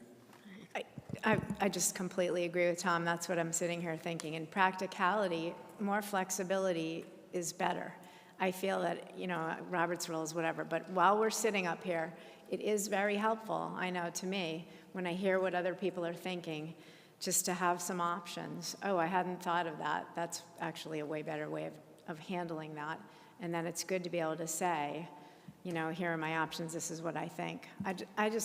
My default is always more flexibility, and so I think having more options is always what I would prefer. Okay. If I can Attorney, just go ahead. Yeah. ask a follow-up question. Thank you, Mayor. So are you of the opinion that you like this order, or that you like first in, first out, and lumping substitute or alternate motions with motions to amend? I agree that we don't need all these different terms and things. I just think it's okay to have several things going. Oh, I'm sorry, I misspoke. First in, last out. I agree with the LIFO that we seem to have consensus on. The last thing we're addressing seems to be the thing we should probably address first. But I do appreciate being able to hear the different ideas that are on the dais. And do you think it that makes for a motion? better decision. Thank you. Do you think that motions to continue should be first out and treated differently, or just it should be a straight last in, first out rule? I don't feel strongly. I mean, I'm okay if people want to treat the motion to continue separately. I'm totally fine with that. I feel neutral about it. Okay, well, I'm sorry, I cued myself in before Councilman Littlefield. But again, if someone amends the motion to say, I like a blue door, and someone seconds that motion, then there's discussion. And if someone said, I like blue and I like yellow, that's a good way to discuss what or why that preference is. But then if another person says, well, there's a motion and a second for a blue door, and I move for a yellow door, and I got a second for a yellow door, well, then that's compounding it all. It's not really productive. Then there would be discussion about the yellow door, and someone else says, I like a red door. You'd have 3 motions in play when you really just can express it based on the motion for the blue door to begin with. And that's okay. You could give your reasons for why you support that or you don't support it. But having 3 motions on the floor doesn't help me, and it doesn't help us get to where we can still have dialogue, and you can still explain why you prefer or want to support the blue door motion or not. So that's why you can't have so much activity. In general, the Roberts rules would allow 1 motion on the floor at a time as an amendment, so that, and if it's voted down, if blue doors are voted down, right, then it's okay. Someone will say, I move for yellow doors. But you don't have all 3 of them simultaneously running at the same time. And that's why it's more, the flow works better by saying, let's vote on what's on the floor, and any objections may become another amendment. So it's almost an additive or a subtractive amendment to a main motion. And it's useful. It's very flexible. We can discuss it. Every amendment would have a discussion point. And the opportunity for someone to say, how about a friendly amendment? I want half of them red and half of them blue. And do you agree with that? And say, okay, yeah, I agree. Well, then the motion to amend is intact, and we don't need three motions to get there. So that's really why I support having 1 amendment handled at a time. Doesn't mean it's the last amendment that's going to be handled, but it's a fair discussion for that topic. And having 3 amendments all at the same time is very difficult for the public to keep track of. That's why I want to keep, I don't see any, I want to emphasize that we have a fair discussion on a motion to amend and a second. And that 1 at a time is very helpful for us. That's the rule I'd like to see, trying to keep track of which one to vote afterwards is just, gets really jumbled up. And if someone says, well, I want a substitute motion, it's just like, wow, let's just keep it clean. I'm going to say this also. At one point, someone made an amendment, a motion, before the main motion was on the table. It happened. I'm not going to say, which case, but it happened, right? Someone made a motion to amend something when there wasn't a main motion. Well, it's technically a motion, but it didn't have the grounds to be Yes, it happened, believe me. So that's why, again, I'm trying to keep... Not as appalled as you are, that's all. Well, it happened during one of the discussions, and yeah. Okay. So there again, that motion actually was semi out of order because we didn't have a main motion to amend. It's like a point of order. We have to have a motion on the table before we can call that way. Councilwoman Whitehead. Okay, so I thought I was hearing consensus, but I must say, Mayor, right now I'm a little bit confused. The consensus I was hearing, I think that we're getting rid of substitute and we're keeping alternate. Alternate and amended are really different. And so I don't like combining those two at all, because amended is where you often correct me because I missed something in my motion. So that's amended. Alternate is where Councilwoman Milhaven completely disagrees with me. So what I would like, and I do, it has been helpful. We had this last night, although I'm not convinced I got the correct order, and I'm not going to complain. But I think that the way we do have flexibility, but the motion to continue separate. Yeah. You want to continue, let's vote and get it done and go home. But then alternate, amended, main with last in, first out. That's the consensus I thought I heard. Yeah, agreed.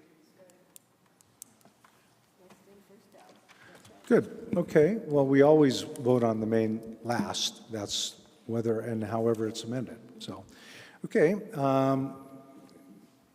And just one more question. Do we have a consensus on whether or not there's a cap on how many motions could be pending at any one time? I heard the council consensus on you like the 3 amendments.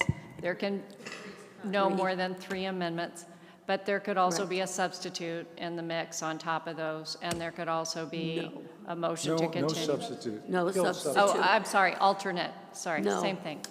3 and that's 3 it. max. 3 and done, yes. And it sounds like we've got a consensus on that. Wonderful. I think that does answer some of your concerns as well, Mayor. 3 max. All right. Does the council want? so basically 11.18, where it's mentioned substitute, is you got to cross that one out, where it says Yes, we'll substitute change must be that. voted on. Yeah, okay. And aren't we essentially saying they're all the same thing, right? Whether it's an alternate, substitute, or amendment, right?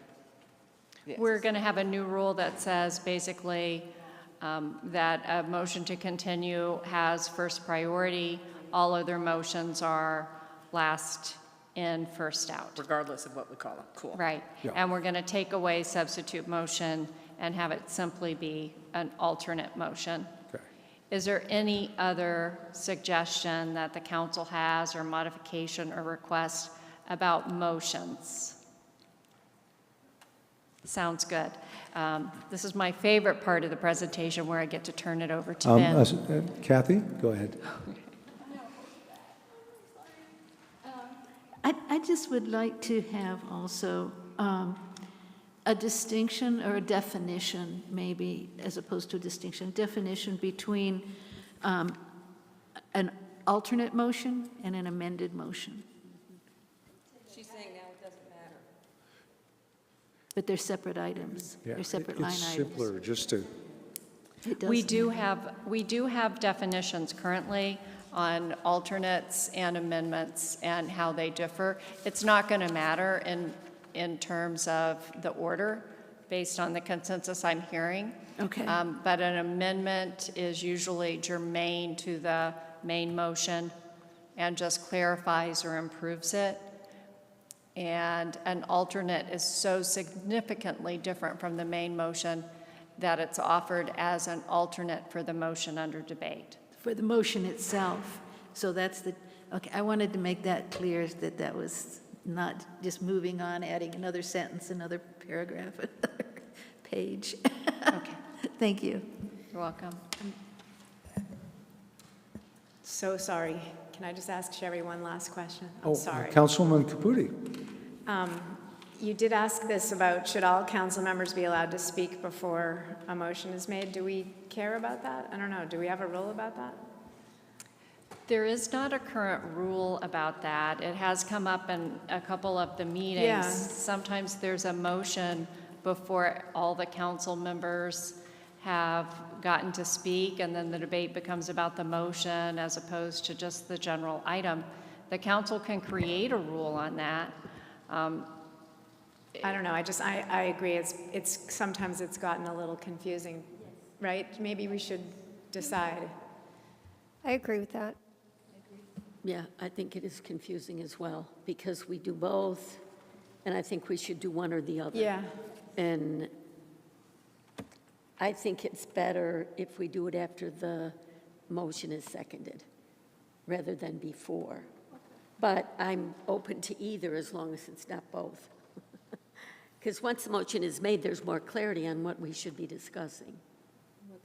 Yeah, but And on what the it- other hand, sometimes, as Tom and I were saying, when we have conversation, then it sometimes inspires the motion idea, but True, that's true. I don't So know. either way, I'm fine with as long as everyone one. gets to talk, I'm happy about It seems like the mayor always, without a rule, always gets us all in. Yeah, he's great about that, I agree. Yeah, I think what happens is I tend to preface by saying, before we have a main motion, is there a question or something that needs to be clarified? And then after everyone has had a chance or not, then I say, now we're ready for a main motion. And that allows us to then make a motion, second it. And again, someone may say, I move to approve this. I really don't support it the way it is, but we'll talk about some changes. Someone says second it. Then the main motion's on it. Then the person can discuss their amendment, and that makes progress, right? So the public has that orderly kind of conversation as we're handling it. At some point, so any other comment? That was a good comment. Sorry, you missed it. No, just kidding. Okay, moving on. Number of motions allowed at a given time. Okay. Mayor, I'm sorry, I didn't get a consensus on that. Is the council wanting to have a motion be made and seconded before debate begins, or is the council wanting all council members to be allowed to speak before there's a motion, or just keep it more flexible?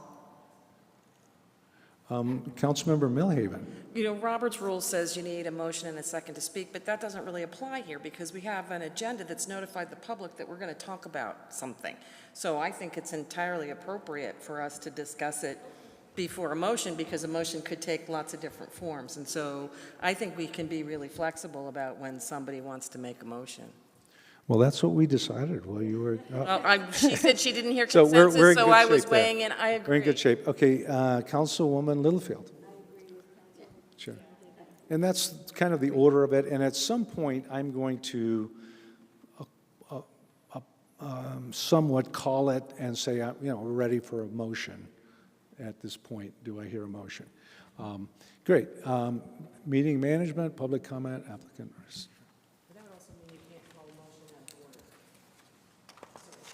Yes, right, so it would be appropriate as presiding officer to say, I call for a motion if you think the discussion's gotten to that point. But I know there've been some times when you felt that the motion was out of order. Saying we're going to be flexible would say anybody could make a motion at any time, and that would be in order. Well, yeah, well, what I mean to say is in this dialogue that we have, perhaps the second person that's spoken up wants to make a motion right away. And I say, well, can you hold off a little bit? Just to have some. But what we just said was that motion would be allowed and be in order. Well, it can be. It can be. And again, at some point. It would be. It would be unless there were already 3 motions on the floor. The only motion that would be out of order is if it were totally off agenda completely unagendized item, or if it was the fourth motion and you already had 3 on the floor, because we're going to write in a maximum cap of no more than 3 motions on the floor at any time for any single item. Does that make sense? Yeah, because again, the main motion is writing forward. Any amendment is writing forward, and even a second amendment is writing forward. Okay, and continue.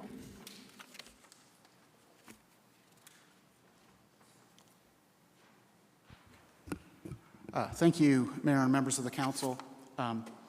And in this area, in this part, we are seeking council feedback in the broad areas of meeting management, which includes agendas, public comment, the process involving applicant requests, and other bodies, including the council committees and boards and commissions. Part of the feedback we are seeking in this area involves practices the city has either moved away from or has done informally. In the case of our informal practices, we are seeking feedback on whether these practices should be formalized in our council rules. I will say for these informal practices, formalizing them helps, because then when someone has a question about why is that rule in place, we point to the council rules and explain that's why, for example, only Scottsdale residents speak on non-agendized public comment. So, and we'll get to some examples later, but I did want to just start there. So, for the meeting section, there are 2 rules we'd like to get council feedback on.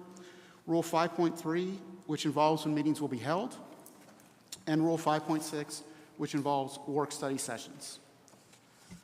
So for Rule 5.3, this involves when council meetings will be held. And as you can see in the highlighted text, the rules note that regular council meetings shall be held twice a month at 5 p.m. on the first and third Tuesdays of the month. For a variety of reasons, including conferences, holidays, summer and winter breaks, we honestly just don't follow this practice anymore. I mean, we're here tonight, it's Thursday, and it's a regular council meeting. So, and the language in the city's charter, which is Article 2, Section 11, is actually broad and indicates that the council shall meet at such times as prescribed by its rules, but not less than twice a month. So the charter language is extremely broad. It doesn't say even Tuesdays. It just says twice a month. So what we're seeking feedback on is whether we should keep the rule as is or possibly modify it to say maybe twice a month on Tuesdays at 5 p.m. on Tuesdays, or twice a month at 5 p.m. on Tuesdays as feasible, noting like this is a perfect week when it would not be feasible, and or twice a month with no specific time or date mentioned, or some combination or other modifications of this rule. And I'll go back to the rule. Oh, Councilwoman Whitehead, then Councilwoman Littlefield, and Janik. Twice a month, 5 p.m. on Tuesdays as feasible. Thank you. Councilwoman Littlefield? I'm sorry, as Tuesdays as what? As feasible. Oh, okay. I thought you said as usual. I agree. We need to have a specific date and time. Many of us have other things that we do in the evenings, and other open houses are planned and all kinds of activities, both within and without or outside the city. So it's better for planning and being able to attend other activities. And as I say, a lot of open houses are in the evenings and stuff like that, that we have a set date as feasible for council meetings. So I would agree with Councilwoman Whitehead's.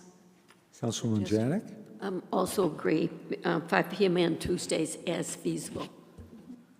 Vice Mayor, consensus? I don't think it's necessary to add the as feasible, because we've been very flexible about when meetings are, so I think it's fine the way it is, but I certainly don't object to adding as feasible. Thank you. You have consensus. Thank you very much. So Rule 5.6 involves work study sessions, and as you know, as we're in one right now, they're more informal meetings. As the highlighted text notes here. 2 areas we'd like feedback on relate how the council will provide feedback to staff and the total number of speakers for work study. Right now, feedback to staff is provided through either informal means of a council member seeing if there's consensus among the council for staff to pursue a certain option. And also there is in the rules right now currently the ability to take a vote as well. Additionally, public feedback is capped at 5 speakers total. So just as a quick example, last night in our work study session number 2, we had 3 items. If we had more than 5 individuals who want to speak on those 5 items, we'd have to cap it at 5. So normally our work studies are only an item. There are times, though, that there are more than an item, more than one item. So I think the feedback we were seeking here is to allow for informal direction or a motion and vote by council and 5 speakers total. Or if you'd like to modify the rule to say, informal direction only, basically what you all are doing right now, or if you'd like to say a motion and vote only to make it, it would be extremely clear. Or if you'd like to do something with a certain number of speakers per item.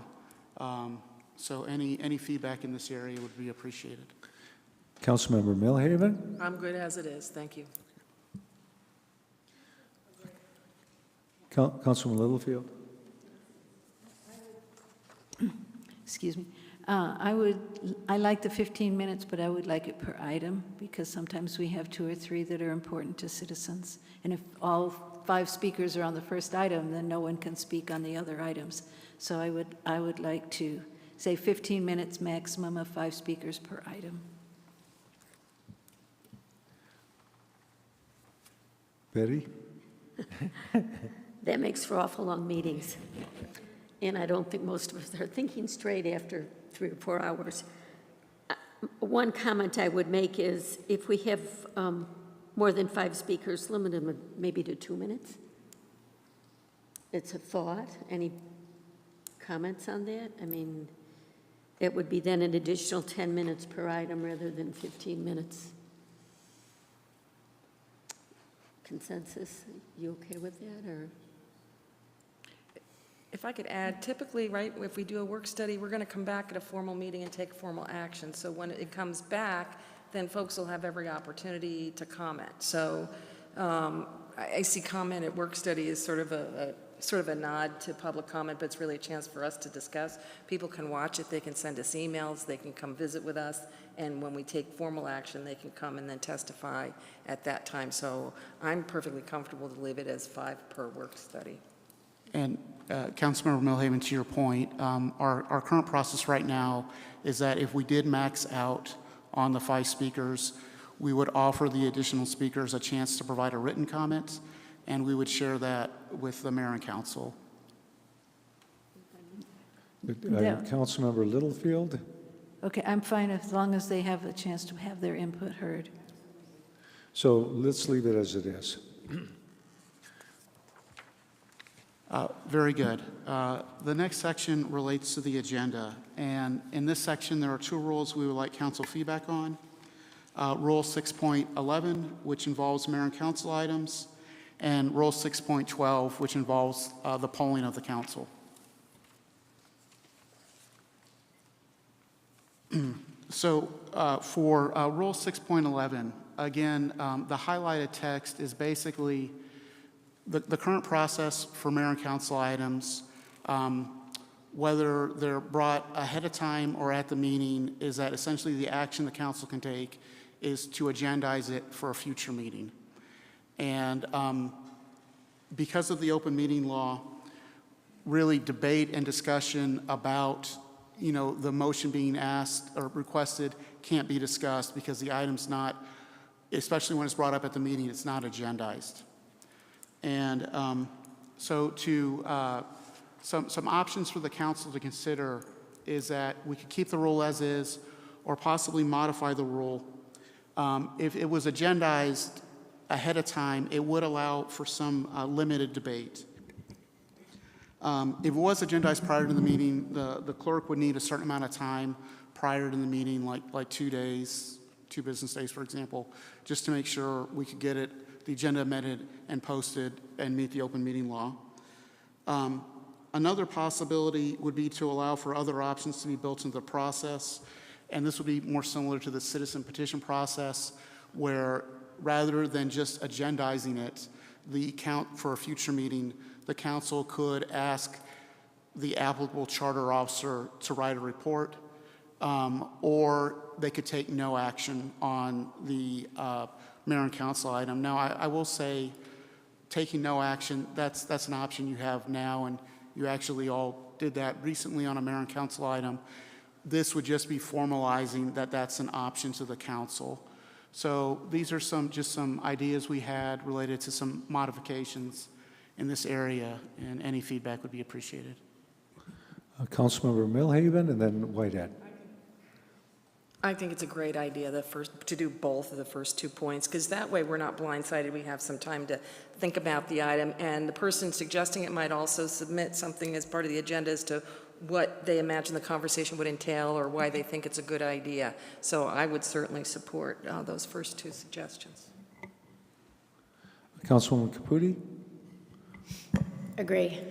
It's good to have a little bit of a heads up. I know I've been sitting on the dais and an item will be presented and I don't have even 2 seconds to think about it, and I feel like that's not comfortable. I would definitely like to have a few moments to think about something before I vote on it. Councilwoman Whitehead and Littlefield. Yeah, I'm good with that. I agree. Agree. Okay, agree. And there again, just referring to an hour ago when I brought some mayor and council item, it would have been nice to have the chance for the charter officer to just give me a little report or give us a report on it rather than having it agendized. Thank you very much. Go on. Thank you all. Rule 6.12, this is the city's polling of the council rule. As you all know, this is done by the clerk at the request of one or more council members. Normally, a council member will ask the clerk to poll the council to see if an item can be added to a future agenda. Just for clarification purposes, the clerk cannot poll the council on an item already on the agenda, for example, to see if the council would be okay with continuing an item, as this is a vote that needs to happen in an open public meeting. So really, this rule is in place to add an item to a future agenda. And we're just seeking feedback on this rule to see if the council would like to modify it in any way or keep it as is. Councilmember Millhaven and then Vice Mayor Durham. Could it be I'm fine with this. I'm just wondering if it could be modified to say, or remove an item from an agenda. Could it be modified to say to add or to remove an item from the agenda? Go ahead. Yeah, go ahead. Yeah. Okay, go ahead. Just to clarify, so are you suggesting to remove an item that has been put on the agenda through a polling? No. Any item on the agenda? Or both. So there are some items that we really have to move forward, like an applicant item. But we've got timing issues and regulatory Bill of Rights issues. And so I don't think that council can have carte blanche decisions to remove every item. You could certainly remove an item that the council had instructed to be put on the agenda in some way.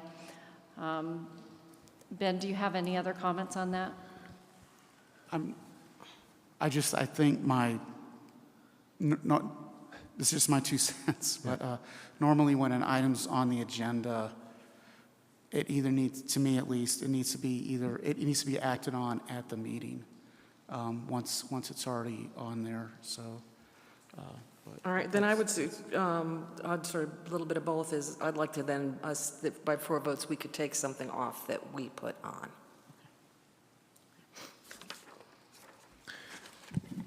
I don't think I would support that. I think removing something off is something that needs to be done in the forum.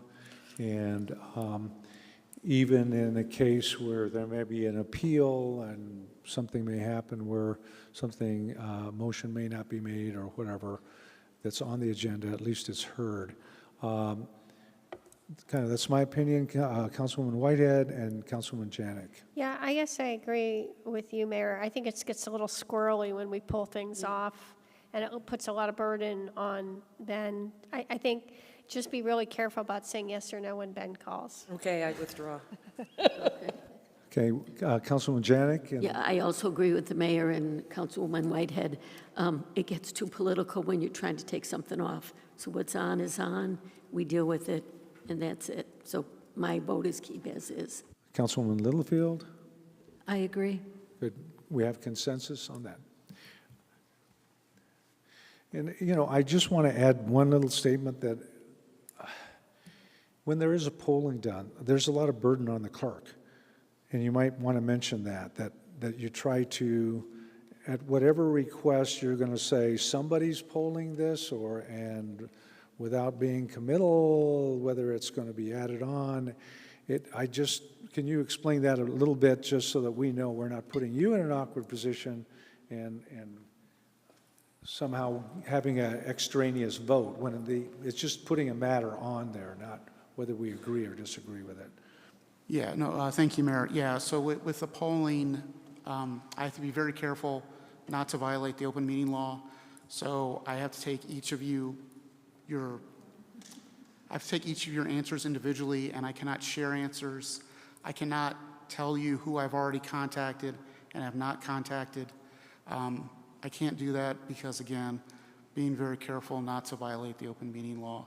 So and I have to be very careful to present the item factually as was presented to me by the council member who asked me to poll the council. So I can't provide a personal opinion on the item or anything like that, or I can't provide you more background than the language that was provided to me. Thank you.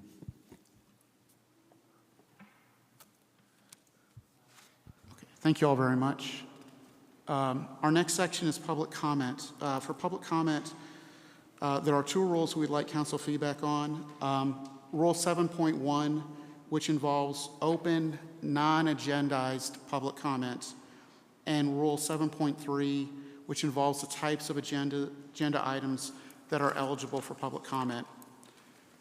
So with Rule 7.1, again, this is open, basically the open call to the public. One thing I wanted to clarify that was brought up earlier, I believe during the public comment period for this, is that there's actually a separate public comment for items on the consent agenda, on the regular agenda, and actually on mayor and council items, and that's Rule 7.3. So Rule 7.1 is only dealing with open, non-agendized public comment. It's basically the calls to the public that we make at the beginning of the meeting, at our regular meeting, the 5 speakers for 3 minutes each, and then at the end of the meeting, the 5 speakers for 3 minutes each. This is one of those rules that the practice of the clerk's office has been to limit it to Scottsdale residents. We list it that way on our agenda. It's that way on our website, but it's not that way in the rule. And the reason why, and this was provided to me by the past city clerk, Carolyn Jagger, is that there has been times in the city's history where all 10 of the slots would be filled up by non-Scottsdale residents talking about very specific issues. So I'll just say it. 5G, for example, I think some of you may remember that discussion. I know I shouldn't have said it, I'm sorry. All 10 of the slots were filled up by speakers outside of the city, outside of the state, and it did not allow an opportunity for Scottsdale residents to comment during open public comment. So some possible modifications to this rule that we'd like your feedback on is limiting it to Scottsdale residents only, or possibly, an individual who has either a property or a business in Scottsdale. And then I'll get to the 2 others in just a minute. One thing I want to say here is, much like work study sessions for open public comment, an individual, if we fill up all 10 slots, or we have certain rules, for example, that they have to be a Scottsdale resident. Someone who doesn't meet those qualifications can always provide a written public comment that'll be shared with the council. Some other things that we think are very essential to add is just to put in there that it has to be, and I know the mayor says this in his script, but to put in the rule that it has to be on a matter within the city's jurisdiction. And the other thing is to clarify that no electioneering is allowed during open public comment. Just very briefly, as I think as you all know, basically electioneering is trying to persuade someone to vote a certain way. There are state laws that prohibit the use of city resources to do that. Obviously, this building is a city resource. Our television station, which these means are broadcast, are on a city resource. So to avoid violating that state law, we highly recommend putting in there that no electioneering is allowed. So any feedback on any of these options would be appreciated. Vice Mayor Durham and Councilwoman Caputi. Thank you, Mayor. I would agree on items 2, 3, 4, and 5, all of them except the first. But my other concern with this section was that the school district has recently been sued by the Attorney General regarding abuse of the public comment rules.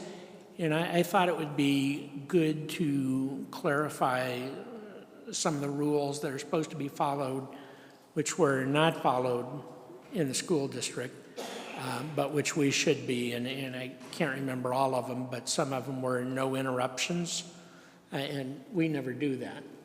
But, I think it'd be a good idea to make it clear that there are no interruptions on speakers. And I think there's supposed to be no commentary during the public section.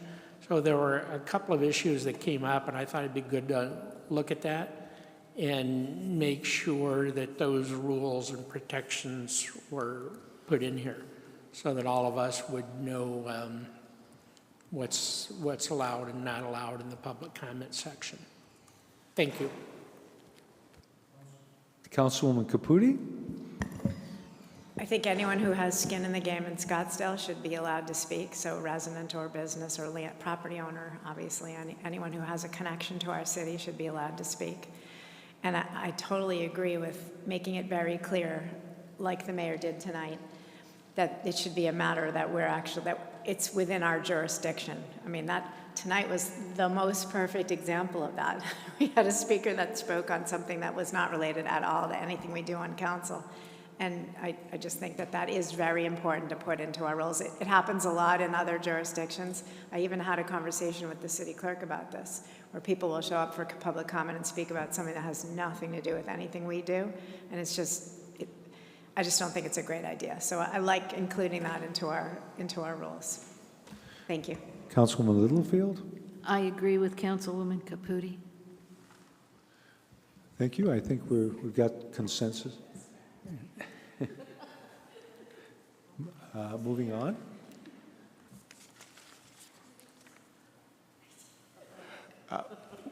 So Rule 7.3 is, again, this is the other public comment, and this applies to our consent, regular, and mayor and council items. The mayor and council text is highlighted for the following reason is we'd like to keep the rule as is, but to clarify that public comment is not allowed on mayor and council items, simply because your mayor and council item will be brought back at a later time for the public to comment on if it's agendized at a future meeting, or even, if a report is made and the council wants to discuss that report, there'll be another time for the public to comment. So we'd like to keep the rule as is, but clarify that if everyone's okay with it.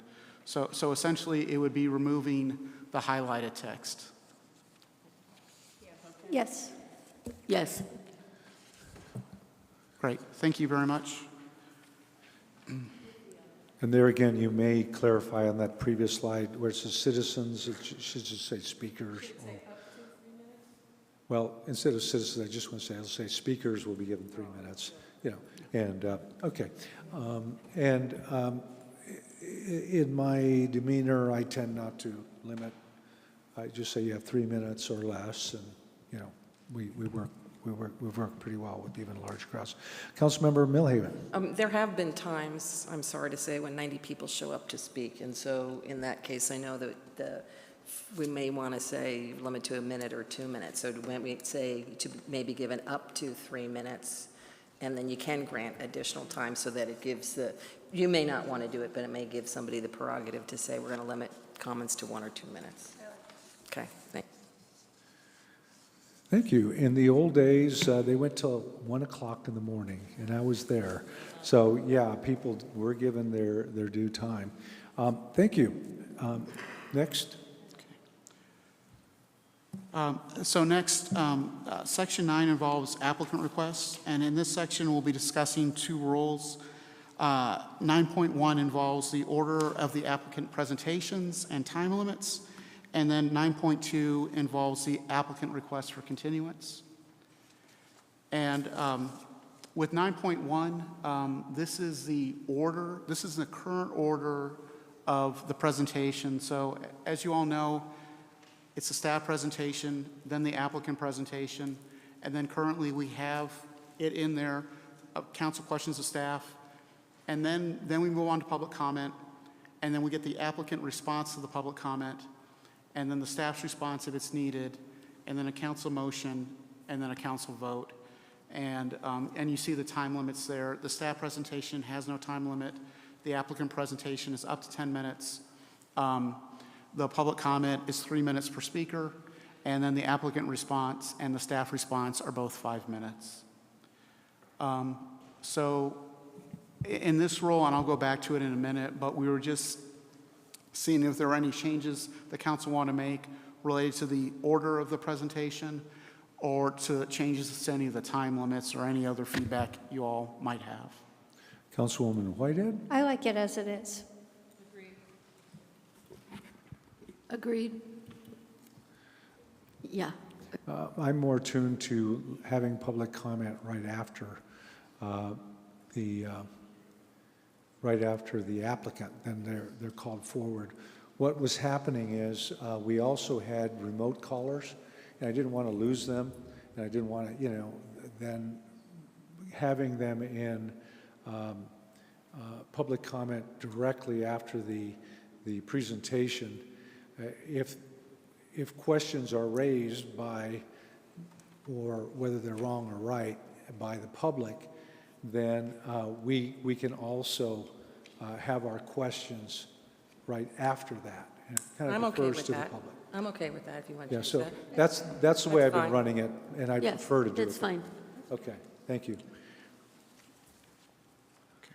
All right, thank you all very much. The next rule involves, it's 9.2, and involves the applicant's request for a continuance. As you all know, they have this continuance. This is basically as a matter of right. And there is no discussion on the continuance. There is no public comment on the continuance. The feedback we're seeking here is whether to keep this rule as is or possibly modify the rule. Right now, as you all know, the applicant, if they make the request for the continuance ahead of time, and we can get it agendized, we do amend the agenda, and we do include that request for the continuance as basically the first item or the first page of the item. So whether it's an email or a letter, we include that to provide notice to the public that they are requesting that continuance. But they can also request the continuance, you know, an hour before the meeting or at the meeting. So we were wondering if you wanted to modify the rule to require the applicant to provide some type of notification of the continuance request by a certain date prior to the meeting so that the agenda could be amended. Again, if the council wants to move in this direction, I would probably recommend 2 business days to allow us time to amend the agenda, get it posted properly, and meet all the open meeting law requirements. Or if you wanted to add something about basically that it would just be an automatic continuance to a date certain. So for example, the next meeting within the next 30 days, or, no more than 2 council meetings from the date that continuance is requested. So any feedback here would be appreciated. Vice Mayor Durham, Councilwoman Littlefield, and Janik. Thank you, Mayor. I was going back to 9.1, which I may have missed when I was coming in late. And I'm not sure if you were discussing this or not, but one thing I think it's a little frustrating to me is that right now we usually have the staff presentation and then the applicant presentation and then questions. And often I find myself wanting to ask questions of the staff while the subject is fresh on my mind. So I would prefer having the staff presentation and then questions from the staff, and then the applicant presentation, and then questions of the applicant. Thank you. I think we have consensus, though. If you write it down, then we'll remember it. No, just kidding. Councilwoman Littlefield, Councilwoman Janik. Oh, did you have anything else on 9.2? Sorry, the one continuance? One question I had is, it's not clear to me whether these same rules apply to boards and commissions, because when I was the chairman of the DRB, they don't automatically grant continuances. They make a motion and then vote, and normally everyone votes for the first continuance, but it's the request for the first continuance is treated differently. Mayor and Vice Mayor Durham, yes, I think this is the only rule like this for the City Council. I can't recall that there is a rule like this for Planning Commission or DRB. I haven't read their rules in a few years. By the time they get to the City Council, it's their last stop, and they can get crunched for time when there's a lot going on and a lot of feedback that they're hearing. So the council enacted this rule, I believe it was in the first round of rules in 2011. So it's not in any other rules that I'm aware of. Thank you. Councilwoman Littlefield, Councilwoman Janik. Thank you, Mayor. I would like to add to this rule that the applicants will be granted one request of continuance, but that continuance has to be given enough time to get posted and the agenda changed so that the public will know that it's been continued and not trot down here as they have sometimes in the past merely to find that the item they're concerned about isn't being heard. So I think that an adequate amount of time, whatever that time is that you think, 2 to 3 days at least, I would think, to get it posted so that people who are interested in whatever that item is can know that it's been continued before they use the gasoline, which is becoming a bigger and bigger expense these days. Thank you. Councilwoman Janik and I'm sorry, thank you, Mayor. I was going to say the same thing. It's not okay for citizens to come down. They're already upset about an issue. That's why they're here. And then it's been canceled at the last minute. So I just think it's polite and good service to post it at a time interval that you think is appropriate. Councilwoman Whitehead and Caputi. Agree, 2 days. I think people come here when they're happy too, not just upset. I think ideally it would be good to give people notice. Obviously, we would strive for that, but it doesn't always happen in reality. And I think our goal is to make sure we approve the best projects with, the best changes and whatever has to happen. And as we all know up here, sometimes these things happen at the last minute. There's so many moving parts. I think, again, our goal isn't to sort of force people into a gotcha. I think, yes, of course, we want to be sensitive to the fact that sometimes, every once in a while, people will drive down and, oh my gosh, we're continuing it. So sorry. But I think that we've discussed risk reward. To me, I would rather not force a project that's not quite ready. you know, and give people other opportunities to speak. I don't know. It feels weird to me to force it. So, Councilwoman Caputi, to your point, I think if the council enacted this rule about a requirement, it doesn't foreclose the possibility of a continuance. You could still grant it. It would allow the public that's here to comment on the request for continuance, because I think from what I've heard from the public, that's a frustration right now, is that and it's a good, don't get me wrong, it's a good rule that you have in place about not getting public comment for a item that's automatically gonna, or a request that's automatically gonna be granted. So I think that would be the main difference, is that you could still grant the continuance, it's just the public would have the ability to. You mean to allow comment. people to comment on whether it's continued or not, but not actually comment on the specific case? That I'm okay with. No, I want to make sure Sherry agrees with this, but I can explain a little bit more. Yes, so I think if this type of amendment were included in the rules, the applicant would still have the ability to request a continuance if they didn't make that time, but it would not be a continuance by right. They would have to get approval from the council, and then you could take public comment on that. You know, that can really extend the meeting. We had one case where I can remember where it wasn't a continuance by right because that had already been used up. We spent quite a bit of time on the continuance, and then we went to the case itself. But I also understand the frustration that the public has if they've come down. Agreed. And from staff's point of view, it can be difficult for us because the council's saying, why are you making us do this? They're mad. Why can't it just be automatic? Well, if they don't make that time period and we don't get to amend the agenda under the open meeting law, we can't really just make it automatic. And in order to keep them from having to start over and all of their public noticing, which is quite expensive, we need a motion to a date certain. So we're trying to figure out some potential solutions to that problem.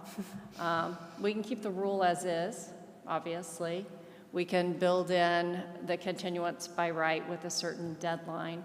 We can try to build in an automatic continue to a certain date, which may help us with some of the noticing issues. It's thorny. But it's not perfect. It's not perfect. It's thorny. I agree. I don't know. I have to think again. I guess I have to think more. Councilwoman Millhaven? So if we say 2 days and the meetings are typically on Tuesday, then that would be like by close of business Friday, right?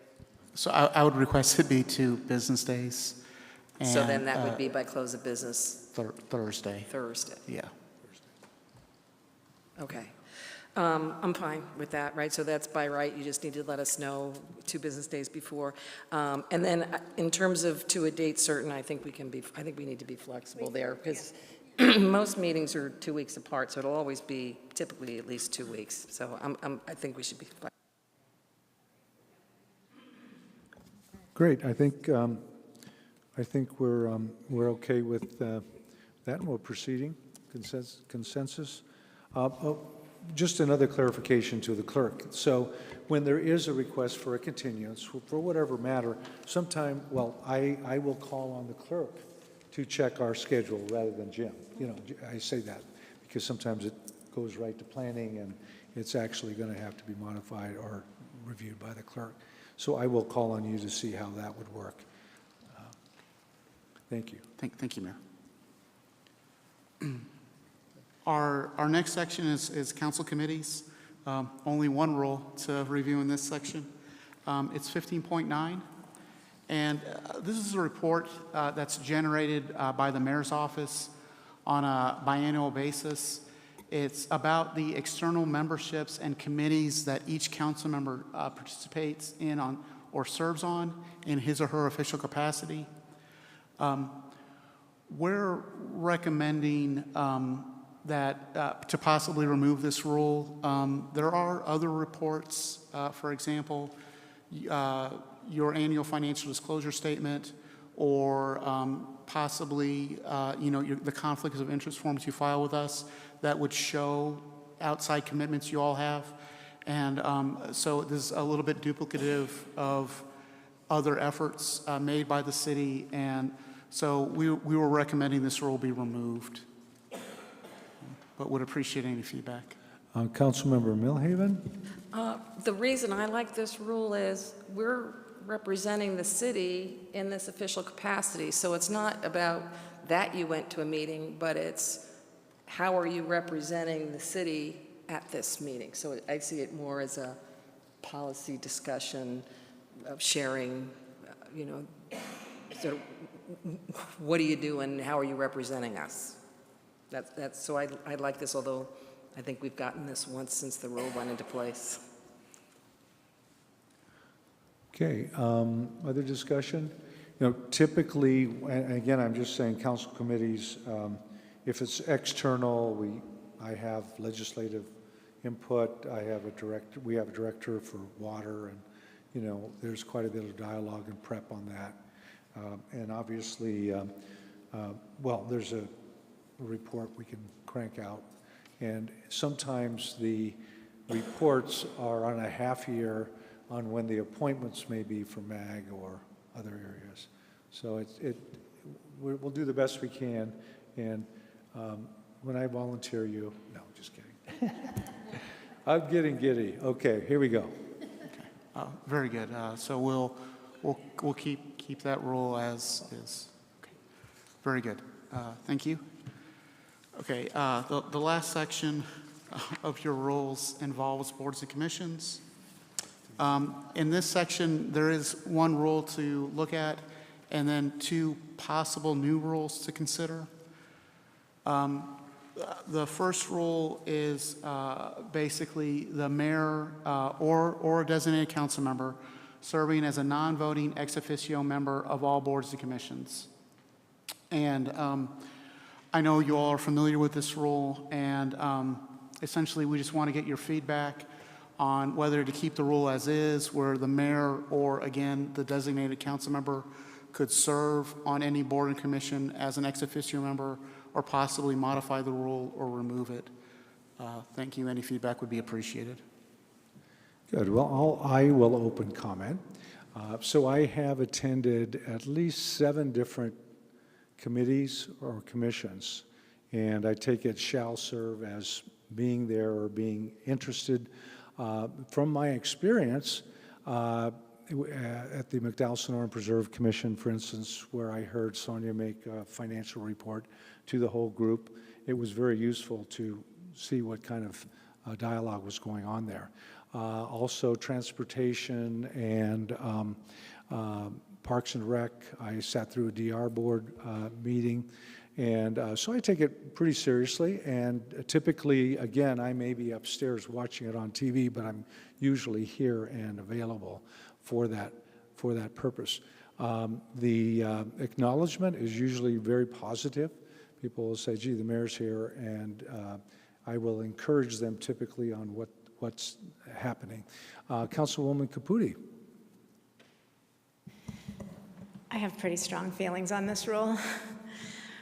I think that it defeats the purpose for any of us, really, especially the mayor, to sit on some group that we are appointing to give us advice. And I know that I've spoken with members of several of the boards who feel uncomfortable when especially the mayor is sitting, because it changes the dynamic and then the decision-making is interrupted, right? And so again, we are relying on the boards and commissions to give us their expertise and their opinion, and it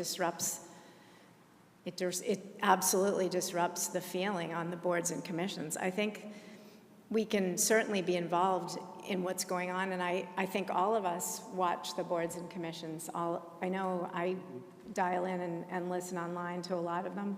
If I have the desire to watch, we could watch any of them in any capacity. We can even, as citizens, make comments, right? Or we could dialogue with any of our board or commission members at any time, or the applicants if we had something we wanted to say. But actually sitting on the dais, I think, changes the dynamic, and maybe you're not hearing the complaints because you're the mayor and people get intimidated, but I hear them.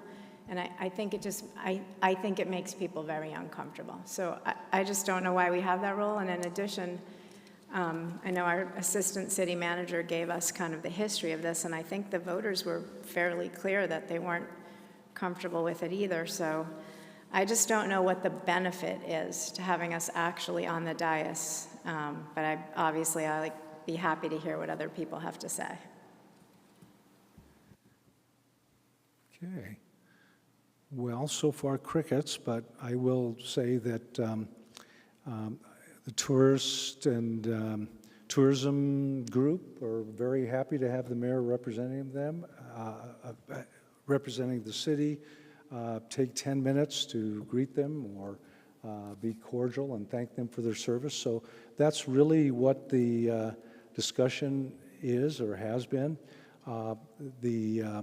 And I feel that I take it seriously when it says shall be there, and I don't attend every one, but I do think it's good to know what the temperature is of the issues directly. And frankly, you're right. If there's any other participation by any other council member who wants to sit there or say, or ask to be ex officio, they could ask, but I take it pretty seriously. Councilwoman Milhaven. Thank you. Well, I think it's great that you go to commission meetings and thank people for their service and say a few words. It's certainly your prerogative. Any of us could do that. But I think the difference is actually engaging in the agenda item discussion. Because this was originally in the charter and the citizens voted to take it out, I think our rules of procedure need to be consistent with the charter. So I would support removing this. Thank you. Just for history, I don't know that it was voted out. I don't know if it was on the questions. So there's a difference between whether or not it was in the charter or excluded or discussed at some point. So the citizens did not vote anything out of a charter or in the charter. It's handled with our own rules, and I see no reason for that to be eliminated other than I just see no reason that's been useful. And I'll stand on that by my practice. You still have your light on, Ms. Caputi. Do you still have something to say there? Or then Milhaven back? The light never went off. I definitely want to keep talking about this, Okay. although I'll let other people. But then I'm looking at, again, Assistant City Manager had sent us some issues in terms of there being, there's quorum issues too, right? I know that Brent had brought this up about whether there's a certain number of people who are on the dais, but some of them can't vote, and then you run into a situation where there's awkwardness with a quorum. I just think it's messy. I don't understand why one of us would need to actually be on the dais participating in a meeting. It's not about greeting the members of the boards and commissions. I think that's lovely. It's about actually sitting on and changing the decisions, which again, it defeats the purpose. The boards and commissions are appointed by us to be advised, to give us advice. We don't want to, we can always come in after the fact, and the mayor's done this and said, I don't like this decision, I want to bring it to the council. We always have that prerogative, but sitting on the actual dais with the board and the commission, I'm not a fan of that. I don't think it's a good idea. I don't think it makes the best decisions for the city. Is that a thank you? You're done? Was that the end of it? I'm sorry. For now, yeah. Oh, just for now. Someone might say something else that's I'm just trying to clarify whether I can go to the next person. If you say thank you or all for now, that's helpful. Okay, Councilwoman Janik and then Milhaven. Okay, I think it's wonderful that you attend the meetings. I think it's wonderful that you thank people. But I think it's out of respect for the people who have volunteered their time to serve on the boards, I think it's better if you don't offer an opinion for or against an agenda item. You do have the ability, as Tammy said, after the fact, to appeal it, to bring it to us. But again, I think out of respect for those people who have volunteered, I think it's best if, again, you say thank you, we appreciate it, but I don't think it's appropriate that you offer an opinion. That's my personal opinion. Thank you. Councilmember Milhaven? Thank you. I see that Assistant City Manager Mr. Stockwell's here. He was the one that sent us the email that explained the history of this item. Mr. Stockwell, maybe you could clarify whether or not this was included in a voter-approved charter amendment.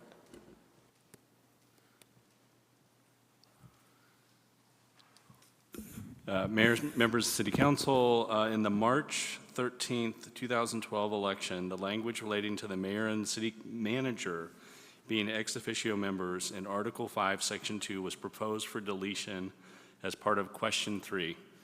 The excerpt from the election pamphlet had Section 2, mayor and city manager ex officio membership stricken through, and then the statement, the mayor and city manager shall be ex officio members without voting privileges of all boards and commissions, stricken through. It was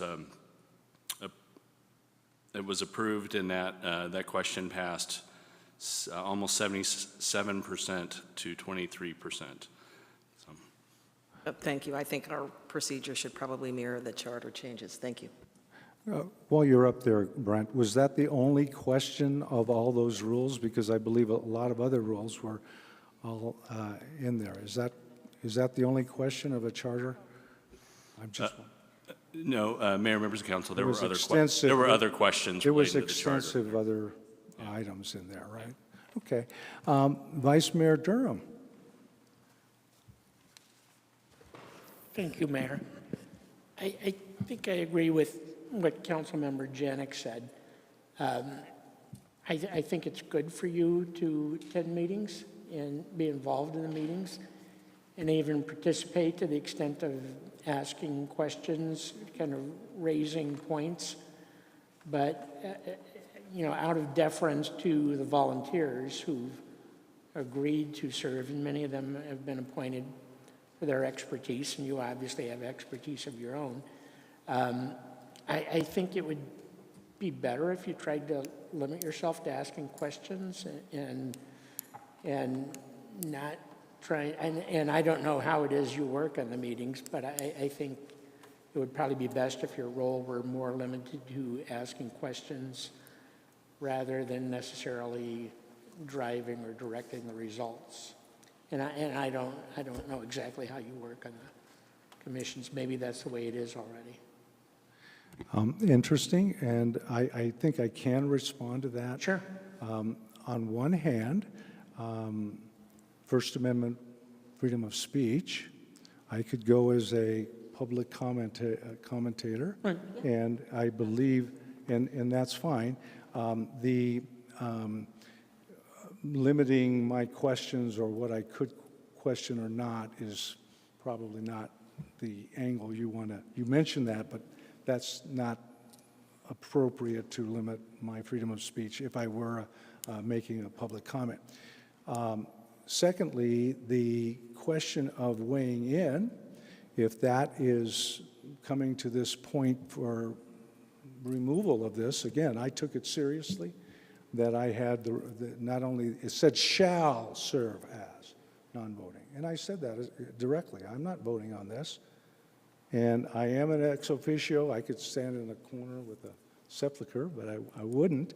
And frankly, in that particular DR board case, they voted 6-1, and it didn't deter them from however they decided to vote. I didn't intimidate anybody. I had to bring up another point that came to council, and of course it was taken care of. So it's an interesting thing that with one mayor it's acceptable for 11 years, and with another it's not. I can understand, again, I have been welcomed very openly and freely, and at the time, Ms. Milhaven was the chair, and I believe called on a commissioner, and he deferred to me, and I just spoke in very complimentary terms, et cetera, et cetera. So, Councilman Caputi, what do you have to add? Well, that's actually a good example, because when you passed off your time, he passed off his time to you because he's deferring to the mayor. And again, it changes the feeling of the boards and commissions. And I'm agreeing with the other comments. We have valued and respected board and commission members, and we're trying to trust their decisions. Again, everyone welcomes your opinions, but sitting on the dais with the boards and commissions changes how the board and commission members feel. It changes how they vote. Asking questions, doing those things as if you're a board and commission member, I don't think it's appropriate. I would like there to not be an ex officio position, and it's not just you. If any one of us were mayor, I would feel the exact same way. I just don't think it's appropriate. Of course, I would prefer that this rule goes on into infinity, that nobody ever should be the mayor and also a member of the board and commission. Again, it just feels like it's a cross purpose. It doesn't serve the purpose. If your purpose of sitting up on the dais is to get your opinion across, there's 1,000 other ways for you to do that. We're not stopping that from happening. That's what I'm trying to say. So what's the advantage of actually sitting as a member on the dais? It's an ex officio member, and that was clear. But again, there were 3 empty seats up here at the time, so people were remote. But I take what you say, whatever consensus, if you want to remove that, I still feel very free to, until the rules are changed, to weigh in. And again, I got very valuable information by being there and in person. No, and so that's a useful thing. Okay, thank you. Councilwoman Whitehead, and then we'll probably move on. Well, if we have consensus, I'm fine. I was just going to say, I think it's great how involved you are and that you go to all these meetings. I kind of had that goal. I haven't succeeded when I first got elected. But I do think we should have the city chart. I think everything should be consistent. So I guess that's where the consensus is anyway. Well, thank you. Again, I made it a goal of mine to go to all of them. I said, hey, I've got 7 or 8 left. And next, here's we have some consensus. Next item. Thank you, Mayor. So this would be a possible new rule, and it relates to the appointment process for board and commission members. So right now, our current rule 11.4 notates the appointment process. However, the following components aren't memorialized in a single resolution or ordinance: your nomination process for board and commission members, the interview process, and also the voting guidelines in the case of a tie vote. They're either in separate ordinances or resolutions, or I think in the case of the voting guideline and the tie vote, I think it's based on past practice. So what we're recommending here is to possibly adopt basically the entire nomination and appointment process in either the council rules or the code or a resolution. And if you all are okay with that approach, we'd appreciate any modifications to that. Okay, Councilmember Millhaven. I vote putting it in council rules. I do as well. I agree. I agree. Thank you. We have consensus. Rule 16.4. Yeah, so this again would be a proposed new rule. This is something that came up in several of our individual meetings with you all. Basically, I'm not going to read this whole thing because I know it's getting late. But basically, this rule would mirror the rule you already have related to electronic communication devices and the prohibition of using those devices from the dais. It really mirrors the existing rule that we have in place. However, rather than adding this to the council rules, what we would recommend is, because this really applies to boards and commissions and it's not a council rule, we would recommend putting this in the board and commission ordinance. Assistant City Manager Brent Stockwell and I are going to meet this summer to talk about some proposed changes or possible changes to the board and commission ordinance, and with the council's consensus tonight, we could add this as one of those items that essentially the rule that applies to you all related to electronic communication from the dais, the prohibition of it, we would also apply to board and commissions with your okay. Councilmember Millhaven, Caputi, and Littlefield. Yes, please, thank you. 100%. In fact, I was instrumental in making sure this happens. As sitting on a board and commission, it comes up a lot with texting from the dais, and I just think it's a really bad practice in terms of violating open meeting law and causing all sorts of discomfort for the city, and so yes, yes, yes. Councilman Littlefield and Janik. I just had a question with the wording. I agree with the concept, but on the possible new rule 16.4 proposed text, the last sentence, during executive sessions, no person present shall use any electronic device that is capable of sending, receiving email, text, or other form of electronic communication to or from any person inside or outside. We all use iPads. They're all capable of using email. So I think you need to reword that a little bit. You cannot use it to send or receive or something like that, emails from outside, because otherwise we can't bring our iPads up here. It's a good point. Thank you. Thank you. Councilwoman Janik? I agree with what Councilwoman Littlefield said, but in general, I think it's a good rule, even though I have my cell phone. Notebooks that they used to Right. And my problem is, in order to open my iPad, I have to get the text to my phone, but I'll figure it out. Thanks. Okay, I'm agreed. And Councilman Durham, we're okay with that? Yes. Okay, so the practice is going to be in the onboarding of commissioners. We talked about, all of the other necessities, attendance, and conflicts of interest. All that is, read out. And thank you so much. Next step. Do we have a next step?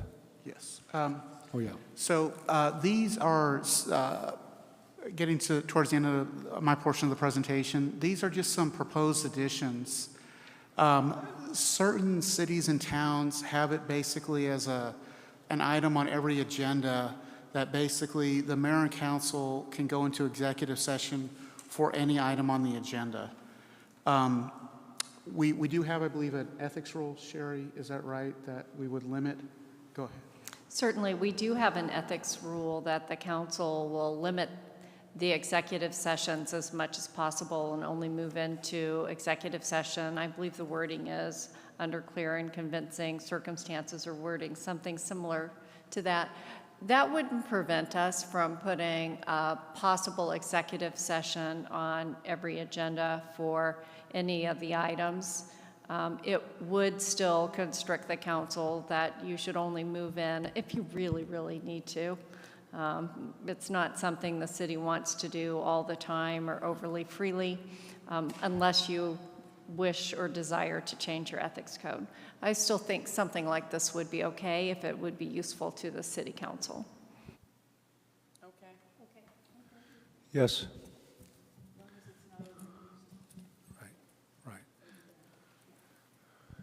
Thank you very much.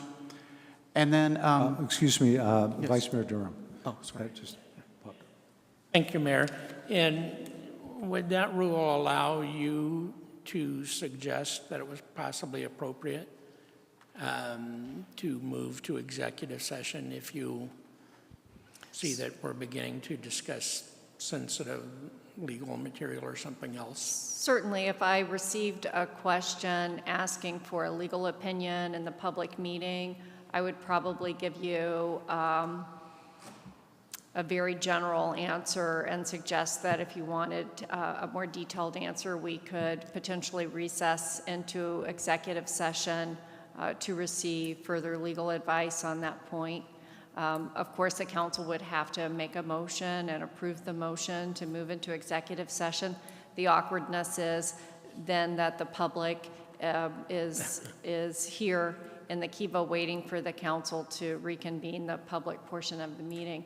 So as long as we're quick about it, and yes. I suppose it won't be too problematic. We used to do that more regularly in Scottsdale. I'm sure some of you remember that. And there became a concern that it wasn't very transparent, that we were moving into executive session and having closed meetings too frequently, and there were some opinions about that. That's how we ended up with the ethics code that we have that really discourages executive sessions. And so that's the history behind that. I'm not offering an opinion one way or the other. I think we try to think ahead, and when we know that there's an item where we may really need to excuse ourselves into an executive session for legal advice, we try to put that on the agenda, but we're very judicious about it. So if the council wants more flexibility, I've heard that word a few times tonight, it's good to have on the agenda, because by the time you start thinking about it, it's too late to put it on the agenda, right? Yes. Sometimes. Yeah, well, I think we certainly don't want to overuse that, but if if it could be written in such a way that it would allow you to make the suggestion, if you see that we're moving in a direction which is not good and would require the executive session, I think that flexibility would be a good idea. Thank you. I like this, proposed additions. I think actually I'm pretty touchy about legal matters, and when comments are made from the dais might be speculative. Sometimes we hear that from the public, or, but it is very important that we be judicious, and also as you modify the rule or look at the rule, perhaps you might have a comment that would say maybe the presiding or the chair may need to acknowledge a point by the attorney or whatever, saying perhaps we should go, and then I can bring that up as a motion, or then we could in some way expedite that. So you're not calling it, but basically the presiding has to do that. Think about that, how it could work. Good, thank you.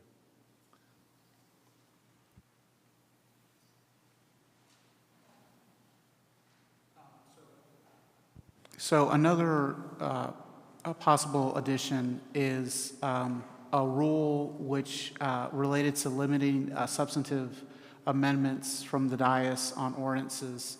So again, if there was substantive changes recommended by the council on an ordinance, is to possibly either allow the ability to go into executive session to get legal advice on that matter, or possibly just continue that item to a future meeting to allow the staff time to, do the necessary research and reword the ordinance as needed to make sure everything is done correctly.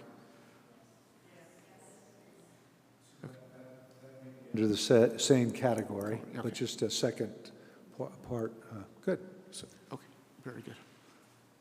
Are we And so just to clarify, would you like either option, I guess? Yes. Is that, okay. So you, Yes, yeah. very good. Okay. This is my last one. Do it. So again, this falls under the category of something that we're doing from a practical perspective, but isn't in our rules.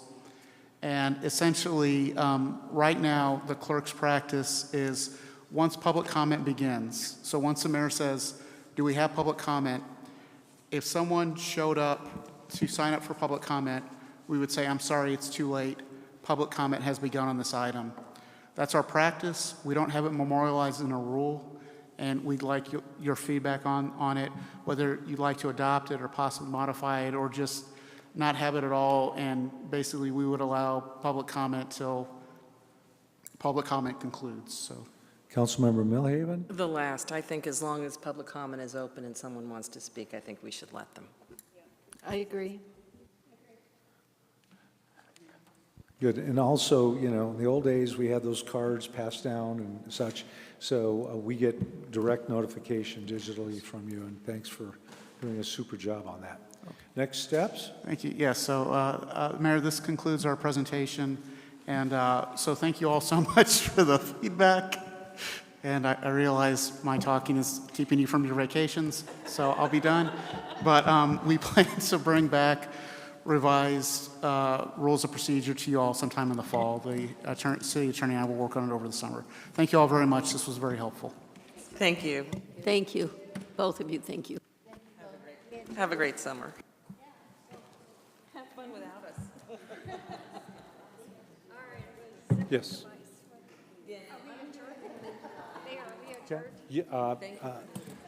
I need a motion to adjourn. Second, please record your vote. We are adjourned by voice vote.